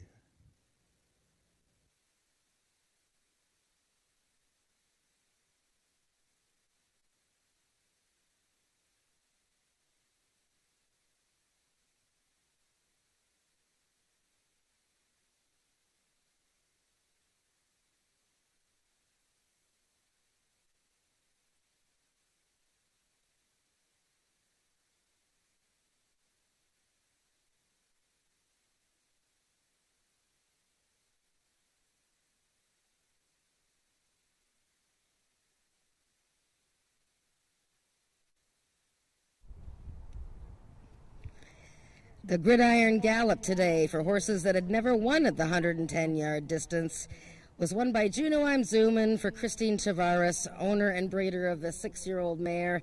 And boy, did she look like she was having fun out there. She had her ears pricked and came back looking like she wanted to do it again. Congratulations to Joe Tavares, assistant trainer Andrew Shaughnessy, and winning rider Corey Spataro, who won our previous race. And we get a chance to talk to Corey here. Juno I'm Zoomin. 4 times she had tried the distance, Corey. I don't know how many times you've ridden her before. I see once in the last, year or so. Twice, sorry. What do you do going 110 yards on a horse from the inside post? Nothing. Try and stay as quiet as you can. We all know that if you make any mistakes at the break, you're pretty much done. She was 100% totally still. She didn't move a muscle. She did everything she was supposed to do, and she come away there with a win. And 110 yards, I mean, the fans seem to really enjoy it. I mean, it's hard to pick a winner because you're sort of just hoping that your horse doesn't, break slowly, because it's much worse than 300 yards because at 110. But do you notice the fans cheering and screaming today? Seems to be a lot of yelling. I don't know if it's the fans or the jocks. One or the other, but it's regardless, it's nice to see people in the stands and then coming out and enjoying themselves. Very good. Well, congratulations, Corey, on your second win in succession, and congratulations to the Tavares family for Juno I'm Zoomin and her victory, her 6th of her career, and that was the Gridiron Gallop. We have race 6 coming up.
alive.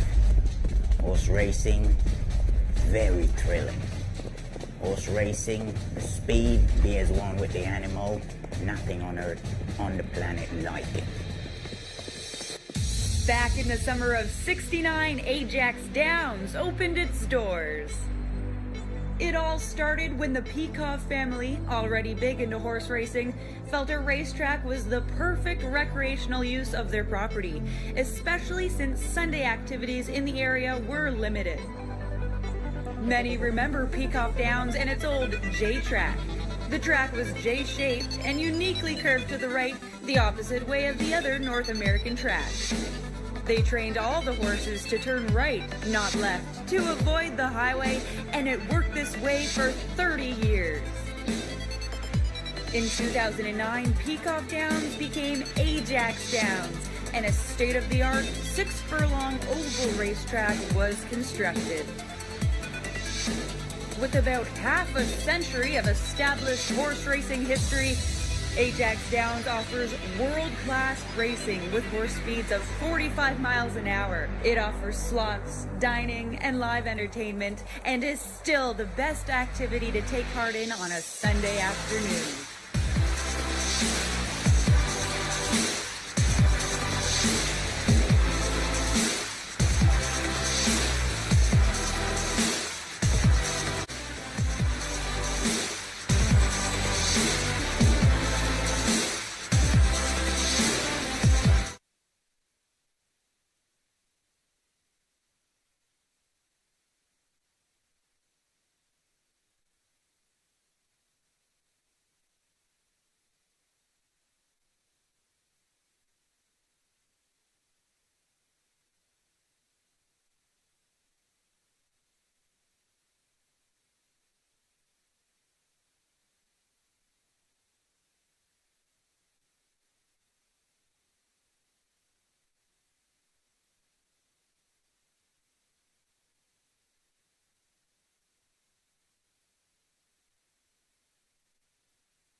Fifth or sixth. Hello. We want to say happy birthday to Kevin. Is Kevin out there somewhere? I hope you're having a wonderful day, and happy birthday, Kevin, from everybody at Ajax Downs. Have a great day. Okay.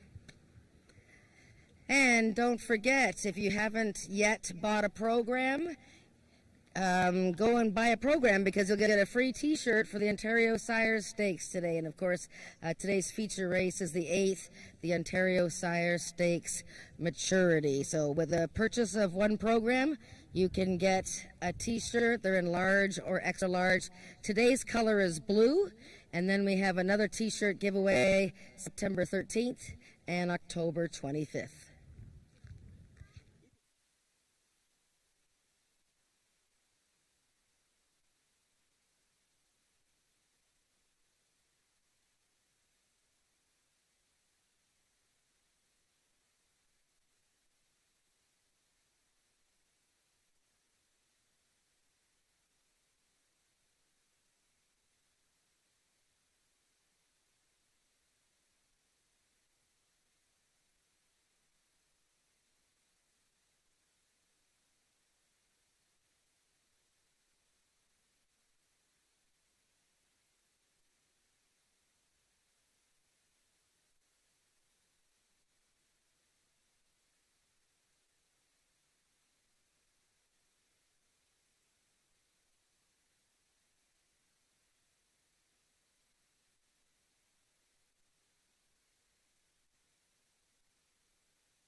10 minutes to race 6, and this starts our final pick 3 of the day.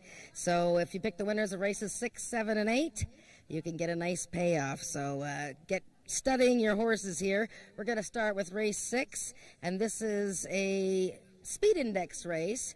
So that means that horses that have never run a speed index of 90, over 90, are in this race. So they could have run a 90, but anything higher than that, they can't be eligible for this race. So who do we have in here right now? Well, right now the favorite is the 4 SR Blue Hawk, and he's had a great year, this guy. He's won 2 of 4 starts for owner Emily Obu and trainer Jason Pasco.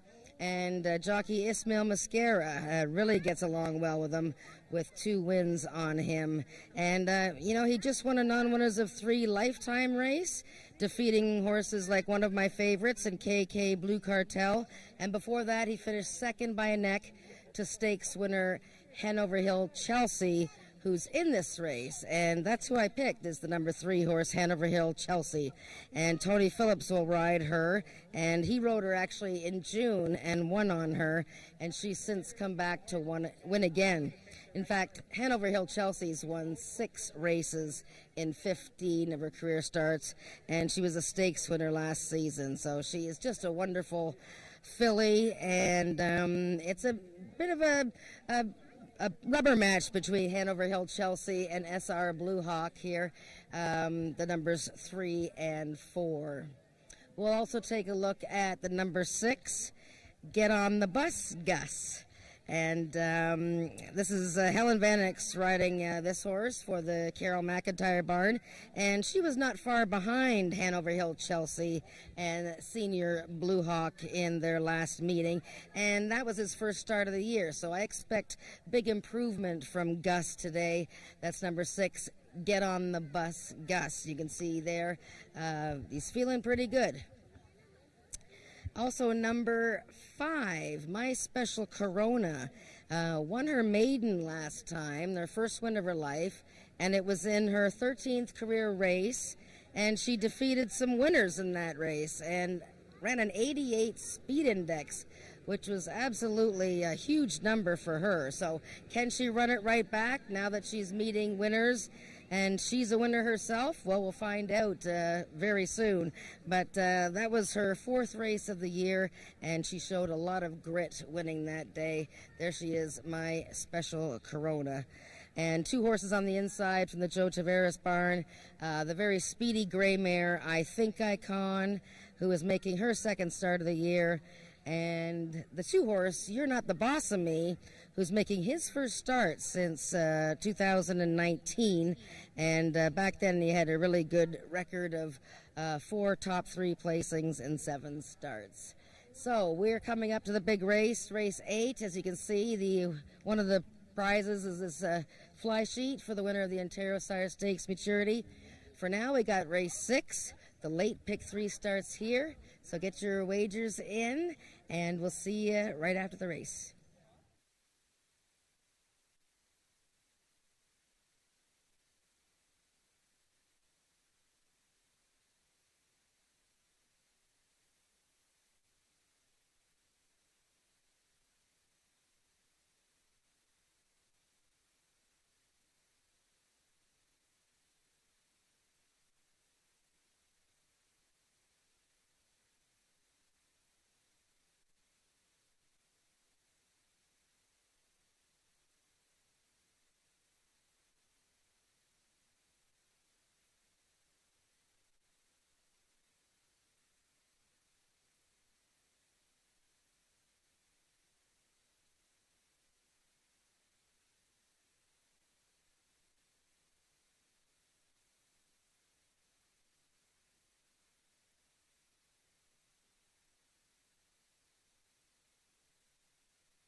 The horses are now entering the track for today's sixth race. It's for 3-year-olds and upward with a speed index that has never been better than 90, running for a purse of $10,000.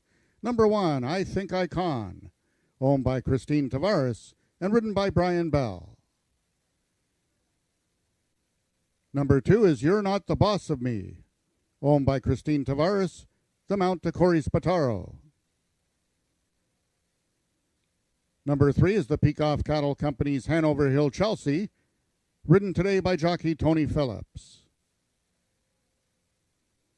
Number 4 is SR Blue Hawk, owned by Emily Obu, the mount to Ismael Mosquera. Number 5 is My Special Corona, owned by Marie Broadstock and ridden by Ramiro Sanchez Castillo. And number 6 is the Big Dog Racing Stables Get on the Bus Gus, Helen Vanek in the irons. That is your field for the sixth race, going a distance of 330 yards. Just 2 minutes till post time. Race 6 is race A of the late pick 3.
All the horses are now approaching the starting gates. Just 1 minute till post time. They'll be loading shortly.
All the horses have now reached the starting point and they're loading into the gates. Number 1, I Think Icon, is in. One of 2 in this field for trainer Joe Tavares, trying to win back-to-back races. Stablemate number 2, You're Not the Boss of Me. Jockey Corey Spataro looking for the natural hat-trick with 3 consecutive victories. Hanover Hill Chelsea is in. SR Blue Hawk. The last 2 to load from the outside stalls. Number 5, My Special Corona. And number 6, Get on the Bus Gus.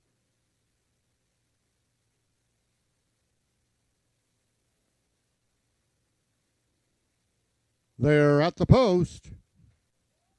You're Not the Boss of Me is acting up in the gate, as is number 4, SR Blue Hawk. They're off. I Think Icon got out quickest of all. Away second is Stablemate, You're Not the Boss of Me. Third in the center is Hanover Hill Chelsea. And from the outside, Get on the Bus Gus. SR Blue Hawk will have to be a miracle to win this one. It's Hanover Hill Chelsea coming to the payoff. Hanover Hill Chelsea wins it. You're Not the Boss of Me second. And I Think Icon completes the triactor. Race 6 unofficial, 3-2-1.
The unofficial winner of the 6th race was number 3, Hanover Hill Chelsea.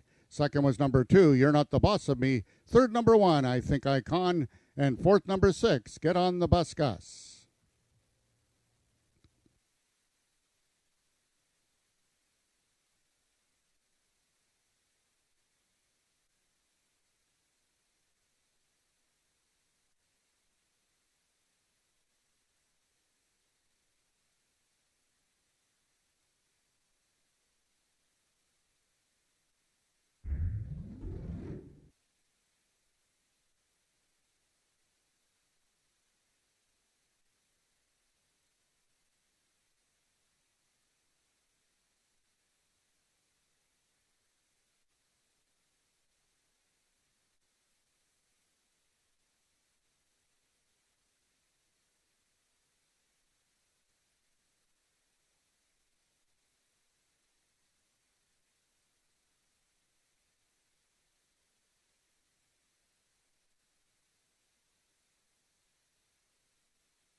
The results of the sixth race are now official. The winner is number 3, Hanover Hill Chelsea, 4-year-old chestnut mare by Makeout Artist out of Secret Sugar Woman by Sugarman Perry. Both bred and owned by the Peacock Cattle Company, Hanover Hill Chelsea is trained by Rick Kennedy and ridden to victory by jockey Tony Phillips, his second win of the afternoon. Hanover Hill Chelsea winning the distance with a time of 16.976 seconds, carrying a speed index of 93. Rechecking from top to bottom, order of finish in your program should read 3-2-1-5-6-4. Those are the total results of the sixth race. In this upcoming seventh race, we have a couple vet scratches from your programs, number 3, Chalk Cliffs, and number 6, Caraway's Jet Moon. Therefore, there will be no superfecta wagering available on this upcoming seventh race. And the following overweights, number 4, Just a Sweet Surprise, 2 pounds over, and number 5, 5-Bar Fandango, 1 pound over. Race 7 is the first half of the late daily double.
Hanover Hill Chelsea has just won for the Peacock Cattle Company, who bred this daughter of Makeout Artist. And Richard Kennedy's the winning trainer, and what a lovely filly this is. That's her 7th career win in just 16 career races. Joining me is Tony Phillips. And TP, you've had an eventful day. First of all, are you okay from that spill earlier today? You had a young lady over here that was very worried about you. And we just wanted to know if you're doing okay. Well, as you can see, I just won that one. I'm excellent. Okay, whatever he just said, but apparently he's okay. So, TP, Hanover Hill Chelsea, you won on her in June. You were just telling me, she's not very big, but wow, can she really just scoot? Yeah, she's a very straightforward little filly, a little feisty, but a nice feisty. And she's good in post parade. On the farm, she's excellent, and she's just all around very good to work with. She's kind of like feisty icon. Yes, Feisty Icon, who we're going to see coming up in the big stakes race in race 8. Well, we're glad you're okay, TP. You keep up the good work and keep safe out there. Thank you very much. We'll be back for race 7.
Horse racing makes me feel alive. Horse racing, very thrilling. Horse racing, the speed, be as one with the animal, nothing on earth, on the planet like it. Back in the summer of '69, AjaxDowns opened its doors. It all started when the Peacock family, already big into horse racing, felt a racetrack was the perfect recreational use of their property, especially since Sunday activities in the area were limited. Many remember Peacock Downs and its old J-track. The track was J-shaped and uniquely curved to the right, the opposite way of the other North American tracks. They trained all the horses to turn right, not left, to avoid the highway, and it worked this way for 30 years. In 2009, Peacock Downs became AjaxDowns, and a state-of-the-art 6-furlong oval racetrack was constructed. With about half a century of established horse racing history, AjaxDowns offers world-class racing with horse speeds of 45 miles an hour. It offers slots, dining, and live entertainment, and is still the best activity to take part in on a Sunday afternoon.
We are back, and we have 10 minutes to race 7, and this is an open allowance race, and we have 2 of the very, very fastest short distance horses on the grounds in this race, and that's the number 1 Carneros, who set a world record 2 years ago for 110 yards. And we have the 4 horse, Just a Sweet Surprise, the mare who's won 3 of her last 4 and is one of the top horses on the ground. So let's take a look at number 1 Carneros first of all, and that's Jason Pascoe that's leading Carneros around. Carneros has had a wonderful career so far, 10 wins, 35 races, and you know he was supposed to race last week actually, and unfortunately his rider Ismail Mascara got quite ill, from the heat before that race, and we didn't have any jockeys left, so unfortunately Carneros had to be scratched, so he gets his turn today. Now he's going a little bit further, 300 yards here, than he probably is most comfortable with, but he also is meeting, you know, only 3 rivals here since we have 2 scratches. So he is certainly one of the horses to consider. You'll notice that in their last meeting, the Sprint Series, Leg 2, Just a Sweet Surprise was the winner, just barely over Carneros. But Just a Sweet Surprise, she's a little bit different looking. She's a smaller horse. She's a mare for Craig Spada, and she won 2 of 7 last season and is unbeaten this year, and has already won the first 2 legs of the Sprint Series. And last time was just a devastating display when she beat Carneros, 108 speed index that day into a pretty solid headwind of 24 miles an hour. So Just a Sweet Surprise, stretching out as well like Carneros to 300 yards. So, can any of the other 2 horses, either of the other 2 horses, upset? Well, number 2, Favorite Pearl, also from the Pascoe barn, has won 2 races already this season. Seems to be on a win and lose pattern. So maybe today is the day she wins again. Helen Vanek's going to ride her, as her regular rider Rachel Isaacs is out of town today. And Favorite Pearl had a bit of a sluggish start last time because she didn't show any speed, and she had just won going 110 yards in the race before. But what a beautiful mare she is, Favorite Pearl. And on the outside, 5-bar Fandango. We've already seen the combination of Bryn Robertson and Ramiro Castillo win today, and they're going to try and win this race. Now, she's coming out of the distance series, and that was her first start of the year, and she was pretty rusty that day. She was on the inside, and that wasn't the best part of the track, and the race was very fast. It went in a 98. So what happened second time out last year? Well, she went from a sort of a dull race right into the winner's circle and went on to win 2 of 5 starts last year. So the red hot Bryn Robertson stable with Ramiro Castillo riding, and that's 5-bar Fandango. So we have daily double wagering here going on to the stakes race in the next race, our finale of the day, and that's the Ontario Sire Stakes Maturity. And good luck with your wagers, and we'll catch up with the winning connections.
The horses are now entering the track for today's 7th race. It's an allowance open for 3-year-olds and upward, running for a purse of $13,000.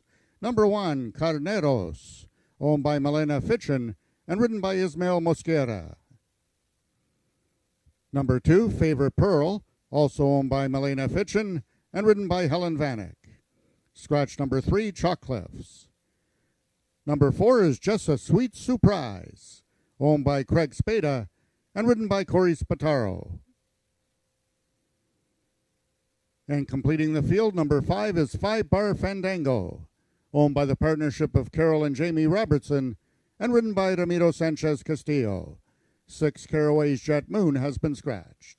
That is your field for the 7th race, going a distance of 300 yards. 3 minutes till post time. Race 7 is the first half of the late daily double.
All the horses are now approaching the starting gates. Just 1 minute till post time. They'll be loading shortly.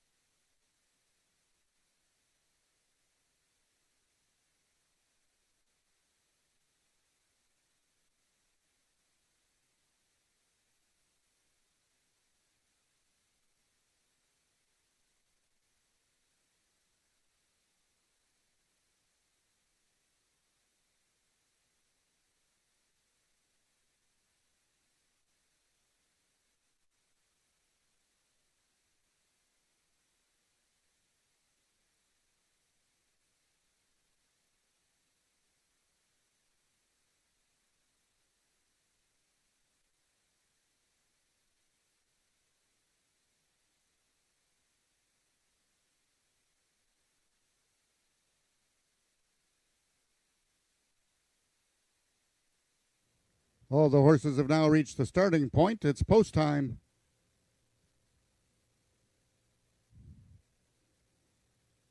First horse going in, number 1, Carneros, one of 2 in this field for leading trainer Jason Pasco, who has held winless this afternoon so far. Carneros, the lone gelding in the field. Number 2 is Favor Pearl, stablemate. Helen Vanek aboard. Number 4 is Just a Sweet Surprise, trying to give Spada and Spataro their second win of the afternoon, as is number 5, 5 Bar Fandango for Bryn Robertson and Ramiro Sanchez Castillo. They're at the post, and they're off. In the center, it's Just a Sweet Surprise. Carneto second between horses Favorite Pearl and the trailer on the outside, 5-bar Fandango. Just a Sweet Surprise by 3/4 of a length. Carnetos is digging in along the inside, but Just a Sweet Surprise is going to give Spataro his third win of the afternoon. Carneto second.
The unofficial winner of the 7th race was number 4, Just a Sweet Surprise.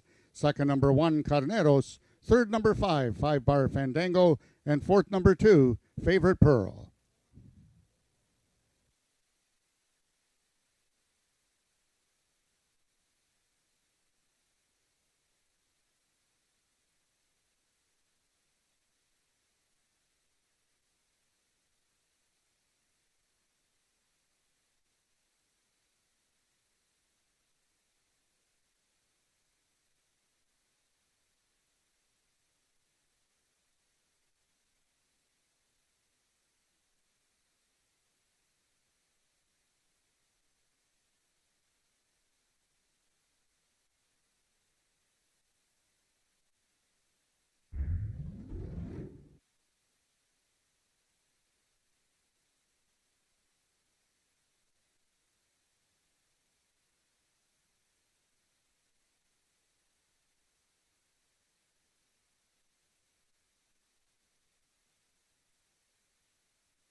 The results of the 7th race are now official. The winner is number 4, Just a Sweet Surprise.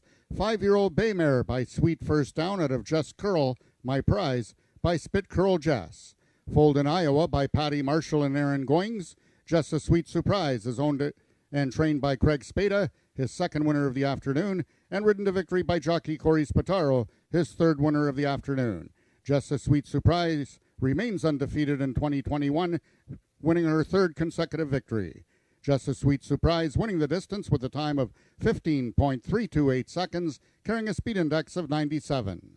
Rechecking from top to bottom, order of finish in your program should read 2-4 scratch, 1-3 scratch. Those are the total results of the 7th race. In this upcoming 8th and feature race of the afternoon, the Ontario Sire Stakes Maturity, scratch number 5, Rowdy and Bodacious. And the following overweights, number 1, Firing Red Jess, 3 pounds over. Number 6, Night Fishin', 2 pounds over. Number 7, Arctic Fame, 4 pounds over. Number 8, Mom's Extravagant Heart, 2 pounds over. And number 10, Jess Carolina's Award, 1 pound over. Horses racing with the flipping halter on, number 1, Firing Red Jess, number 7, Arctic Fame, number 8, Mom's Extravagant Heart, and number 10, Jess Carolina's Award.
It's time for our feature race of the day, the Ontario Sire Stakes Maturity for 4-year-olds and upwards. And these are some of the top handicap horses on the grounds, and they are all by Ontario stallions. Right now, the big favorite is the one horse, Firing Red Jess. And of course, he's going to take a lot of attention simply because he won the Peacock Maturity against Open Company on July 7th. He was 21-1 that day, and he defeated a horse by the name of Had to Be Ivory, who came back last week and set a track record in a big victory. So Firing Red Jess, can he double up? Well, he's not known to make a habit of doubling up his wins, and obviously that was a surprise win in the Peacock Maturity. He had never won a stakes race before and hadn't run in too many stakes races at all. Josh Scott gave him just a brilliant ride, a hand ride, and he never even turned his stick, and the horse just won on his own. So a big victory that day by Firing Red Jess. So we'll see if he can come back now at 8-5 favorite after winning at 21-1. And Scott Reed actually has several horses in this race. He has the 4-horse Usain Colt, which he co-owns with Colleen McCracken. Usain Colt is a fellow who usually runs at shorter distances than this 330, but if you look at his record, he's actually 2 for 4 at the distance. He's in with Josh Scott riding, but Josh Scott, of course, is going to ride the one Firing Red Jess. And Scott Reed's other horse is the grand old 10-year-old Arctic Fame, and he's had 3 starts this year with a second and a third, and he runs hard every time. He's a 3-time winner at this distance, Arctic Fame, but usually he runs at shorter distances these days. So the horse that Bill and I both picked was the 1, but I like the 2-horse for a horse to use in your exotic wagers, your exacta, your trifecta. I think he makes a super appearance here as well. Trey on Fire, and this is from the Big Dog Racing Stable. He's the big gray horse you see out here. And this is a fellow that was on his way to doing some big things last season. He won 3 of 6 starts, finished 4th to end the year in a stakes race, and didn't make his season debut until July 28th. When he was crowded at the start and didn't really have a fair shot in that season debut. So good start from the gate today. I think he's going to make his presence felt with Ismail Mascara riding. Also, of course, number 3 is Feisty Icon, our horse of the year from last year. And he's 9 years old now, and he started off this year a bit slow. He's been 7th and 5th, and he ran against Firing Red Jess in the Peacock Maturity and didn't really have that normal kick. So we'll see how he's doing today. You can tell from Feisty Icon if he starts getting to bucking and playing around, then you know he's feeling pretty good. We have a couple of horses in here from the Chantel Bourgeois barn. One of them is Shaken, number 9, and I think he's really going to appreciate the extra distance he gets here. He finished 3rd in his latest. He was a stakes-placed 3-year-old last year, and I think that the more distance he gets, the better he's going to be. And he'll start for the 9 post with Cassandra Jeske riding. And on the far outside is the horse on the big winning streak, Jess Carolina's Award. 4 wins in a row, including 2 last year. 1 was in the Ontario Sires Derby. He has won 2 speed index races this year, so now is a much tougher test. This is probably the biggest test of his career, but he has been really sharp in his victories. Side post, he's got all kinds of time to look at the inside speed and see if he can catch up there. So great field here for the Ontario Sires Stakes Maturity. Again, it's 330 yards. It's worth $42,120. We have trifecta and superfecta wagering. So good luck with your bets. We are going to interview the winners after the race, so we'll see who we're going to be talking to, but enjoy the race.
The horses are now parading onto the track for the 8th and feature race of the afternoon. It's the Ontario Sire Stakes Maturity with $40,000 added, running for a total purse of $42,000 and upward at a distance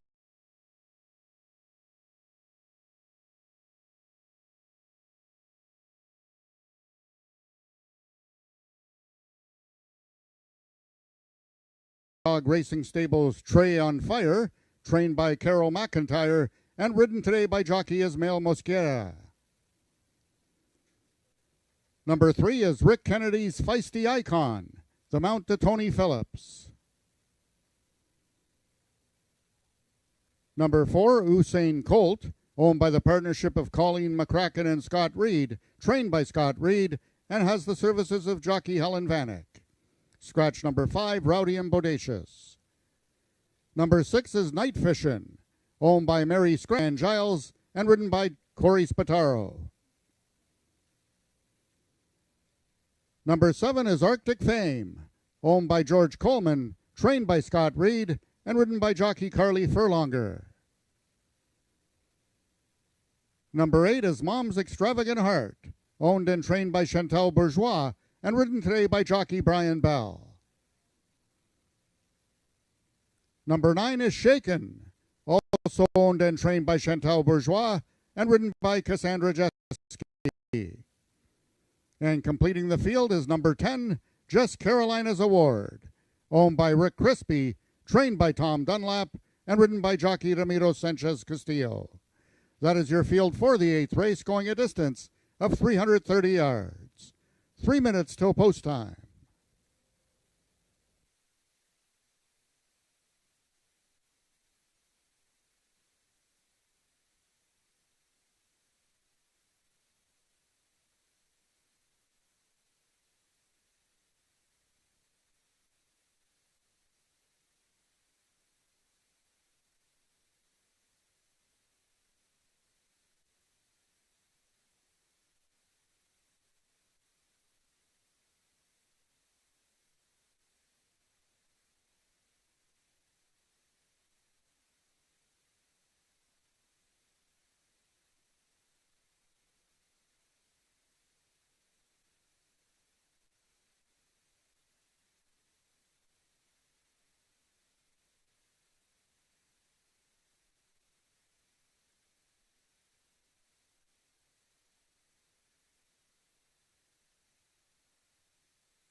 All the horses are now approaching the starting gates. Just 1 minute till post time. They'll be loading shortly.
All the horses have now reached the starting point. It's post time.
Attention, ladies and gentlemen, we have a slight delay before the start of this feature race due to the tote board.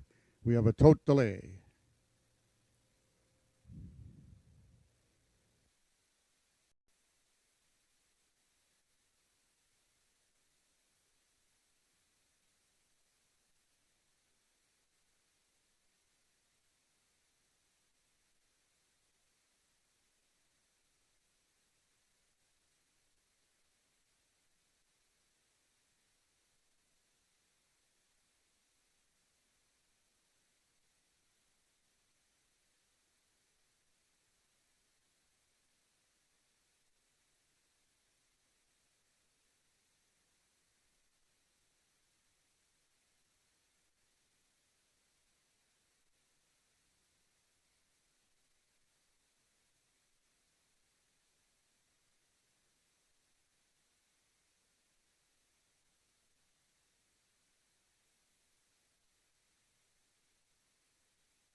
It appears that the tote board delay has been resolved, and they're loading into the gates for the Ontario Sire Stakes maturity. First one in is number 1, Firing Red Jess. 1 of 2 in this field for owner George Coleman. 1 of 3 for trainer Scott Reed. His last victory was 6 weeks ago in the Peacock maturity. Currently on the board at 2-1. Number 6, Night Fishin', trying to give Corey Spataro his 4th win of the afternoon, is currently the public's choice to 5. Extravagant Heart, 2 left to load. We have the Jess Carolina's Award in, Usain Colt, and the last one to load will be Shaken.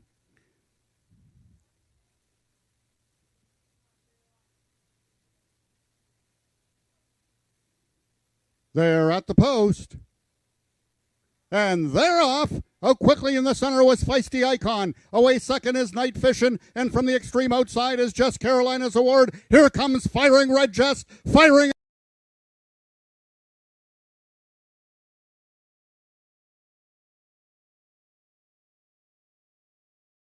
And was Firing Red Jess. We've got a show photo with Night Fishin' and Jess Carolina's Award.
Second was number 1, Firing.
The results of the 8th race are now official. The winner of the Ontario Sire Stakes Maturity is the 2020 Horse of the Year, Feisty Icon, 9-year-old Sorrel Gelding by Sugarman Perry out of Feisty Spirit by Special Effort.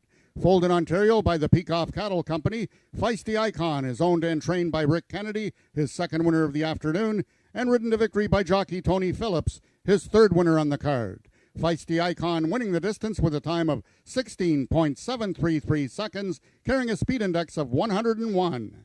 Rechecking from top to bottom, order of finish in your program should read 251-6-3-7894. Those are the total results of the 8th race. Ladies and gentlemen, that concludes our day of live racing here at AjaxDowns until next Wednesday with first race post time at 1:30. Until then, this is Frank Ferrari wishing everybody to stay safe.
Well, he may be 9 years old, but don't tell him that. Feisty Icon, who started the year a little bit slowly, is back in winning form, and that's our 2020 Horse of the Year, who actually was Horse of the Year several years ago as well. And what a performance he put on today, defeating favored Firing Red Jess, who won the Peak of Maturity. Great race, and congratulations to owner and trainer Rick Kennedy, who has had Ike his whole life, bred by the Peacock Cattle Company, and ridden today by Tony T.P. Phillips. The 21st win for Feisty Icon. TP, tell me about the race today, and tell me about how it was different than last time when he sort of wasn't really a factor behind Firing Red Jess. Well, we had a little bit of, he broke so hard he put a crater in the ground, so he stumbled a little bit, but he recovered rapidly, and he just started running them down and just kept going and going, and the more he went on, the better he got. And there you go, Bob's your uncle, Feisty Icon, he the man. Incredible horse. I know you've ridden him off and on over the years. Eddie Walton, who's off today, but you won the big race last year on Feisty Icon, defeating Country Boy and others. The Peacock Maturity at the age of 8. Is he still as good as at the age of 9? Well, we had a slight little bit of glitch, earlier on in the season sort of thing. That's why he sort of ran a little bit like that. But, the glitch is all right now, and we're sort of back on track. So, 9 years old, don't count him out. He's still going to be out and about. That's what it's all about. That's why the crowd scream and shout. Very good, TP. Congratulations, TP. Let's bring Rick in here. Just want to say, Rick and Karen Kennedy still got the remedy. I got the recipe, so to send for me, TP. So let it be. And that's what he said. Rick, I don't know if you can beat that, but anyways. We'll see. Well, you and Karen have had Ike his whole life. He's 9 years old, 21 wins and 53 starts. I know I was sort of bugging you that the horse started a bit slow this year, but you said that there was some minor thing, and I guess with 9-year-olds, they're going to have minor things, aren't they? Yes, they are, especially if you get a horse that tries as hard as he does. Yeah, well, he does try very hard, and I mean, were you ever worried at any point that he wasn't maybe coming back as sharp as he has been? Well, I think that worry is in the back of everyone's mind, especially when it is a 9-year-old. But he still loves to do it. He still wants to do it. And the minute he doesn't is the time he's going to retire. Well, he sure has been fun to watch, hasn't he? And you must look at him and just be amazed. I think I'm blessed. Yeah, well, congratulations, Rick. And thanks for joining me here today. I know you got a long walk back there, but he's waiting for you. Yes, he is. All right. Way to go, Rick Kennedy. Thanks. Feisty Icon winning the Ontario Sire Stakes Maturity today. Incredible horse. He's now gone over U.S. earnings, $300,000. I don't even know what that is in Canadian. But way to go, Feisty Icon. We are back next Wednesday for another great day of racing. Thanks for coming out. Thanks for watching and wagering. And stay safe. We'll see you soon.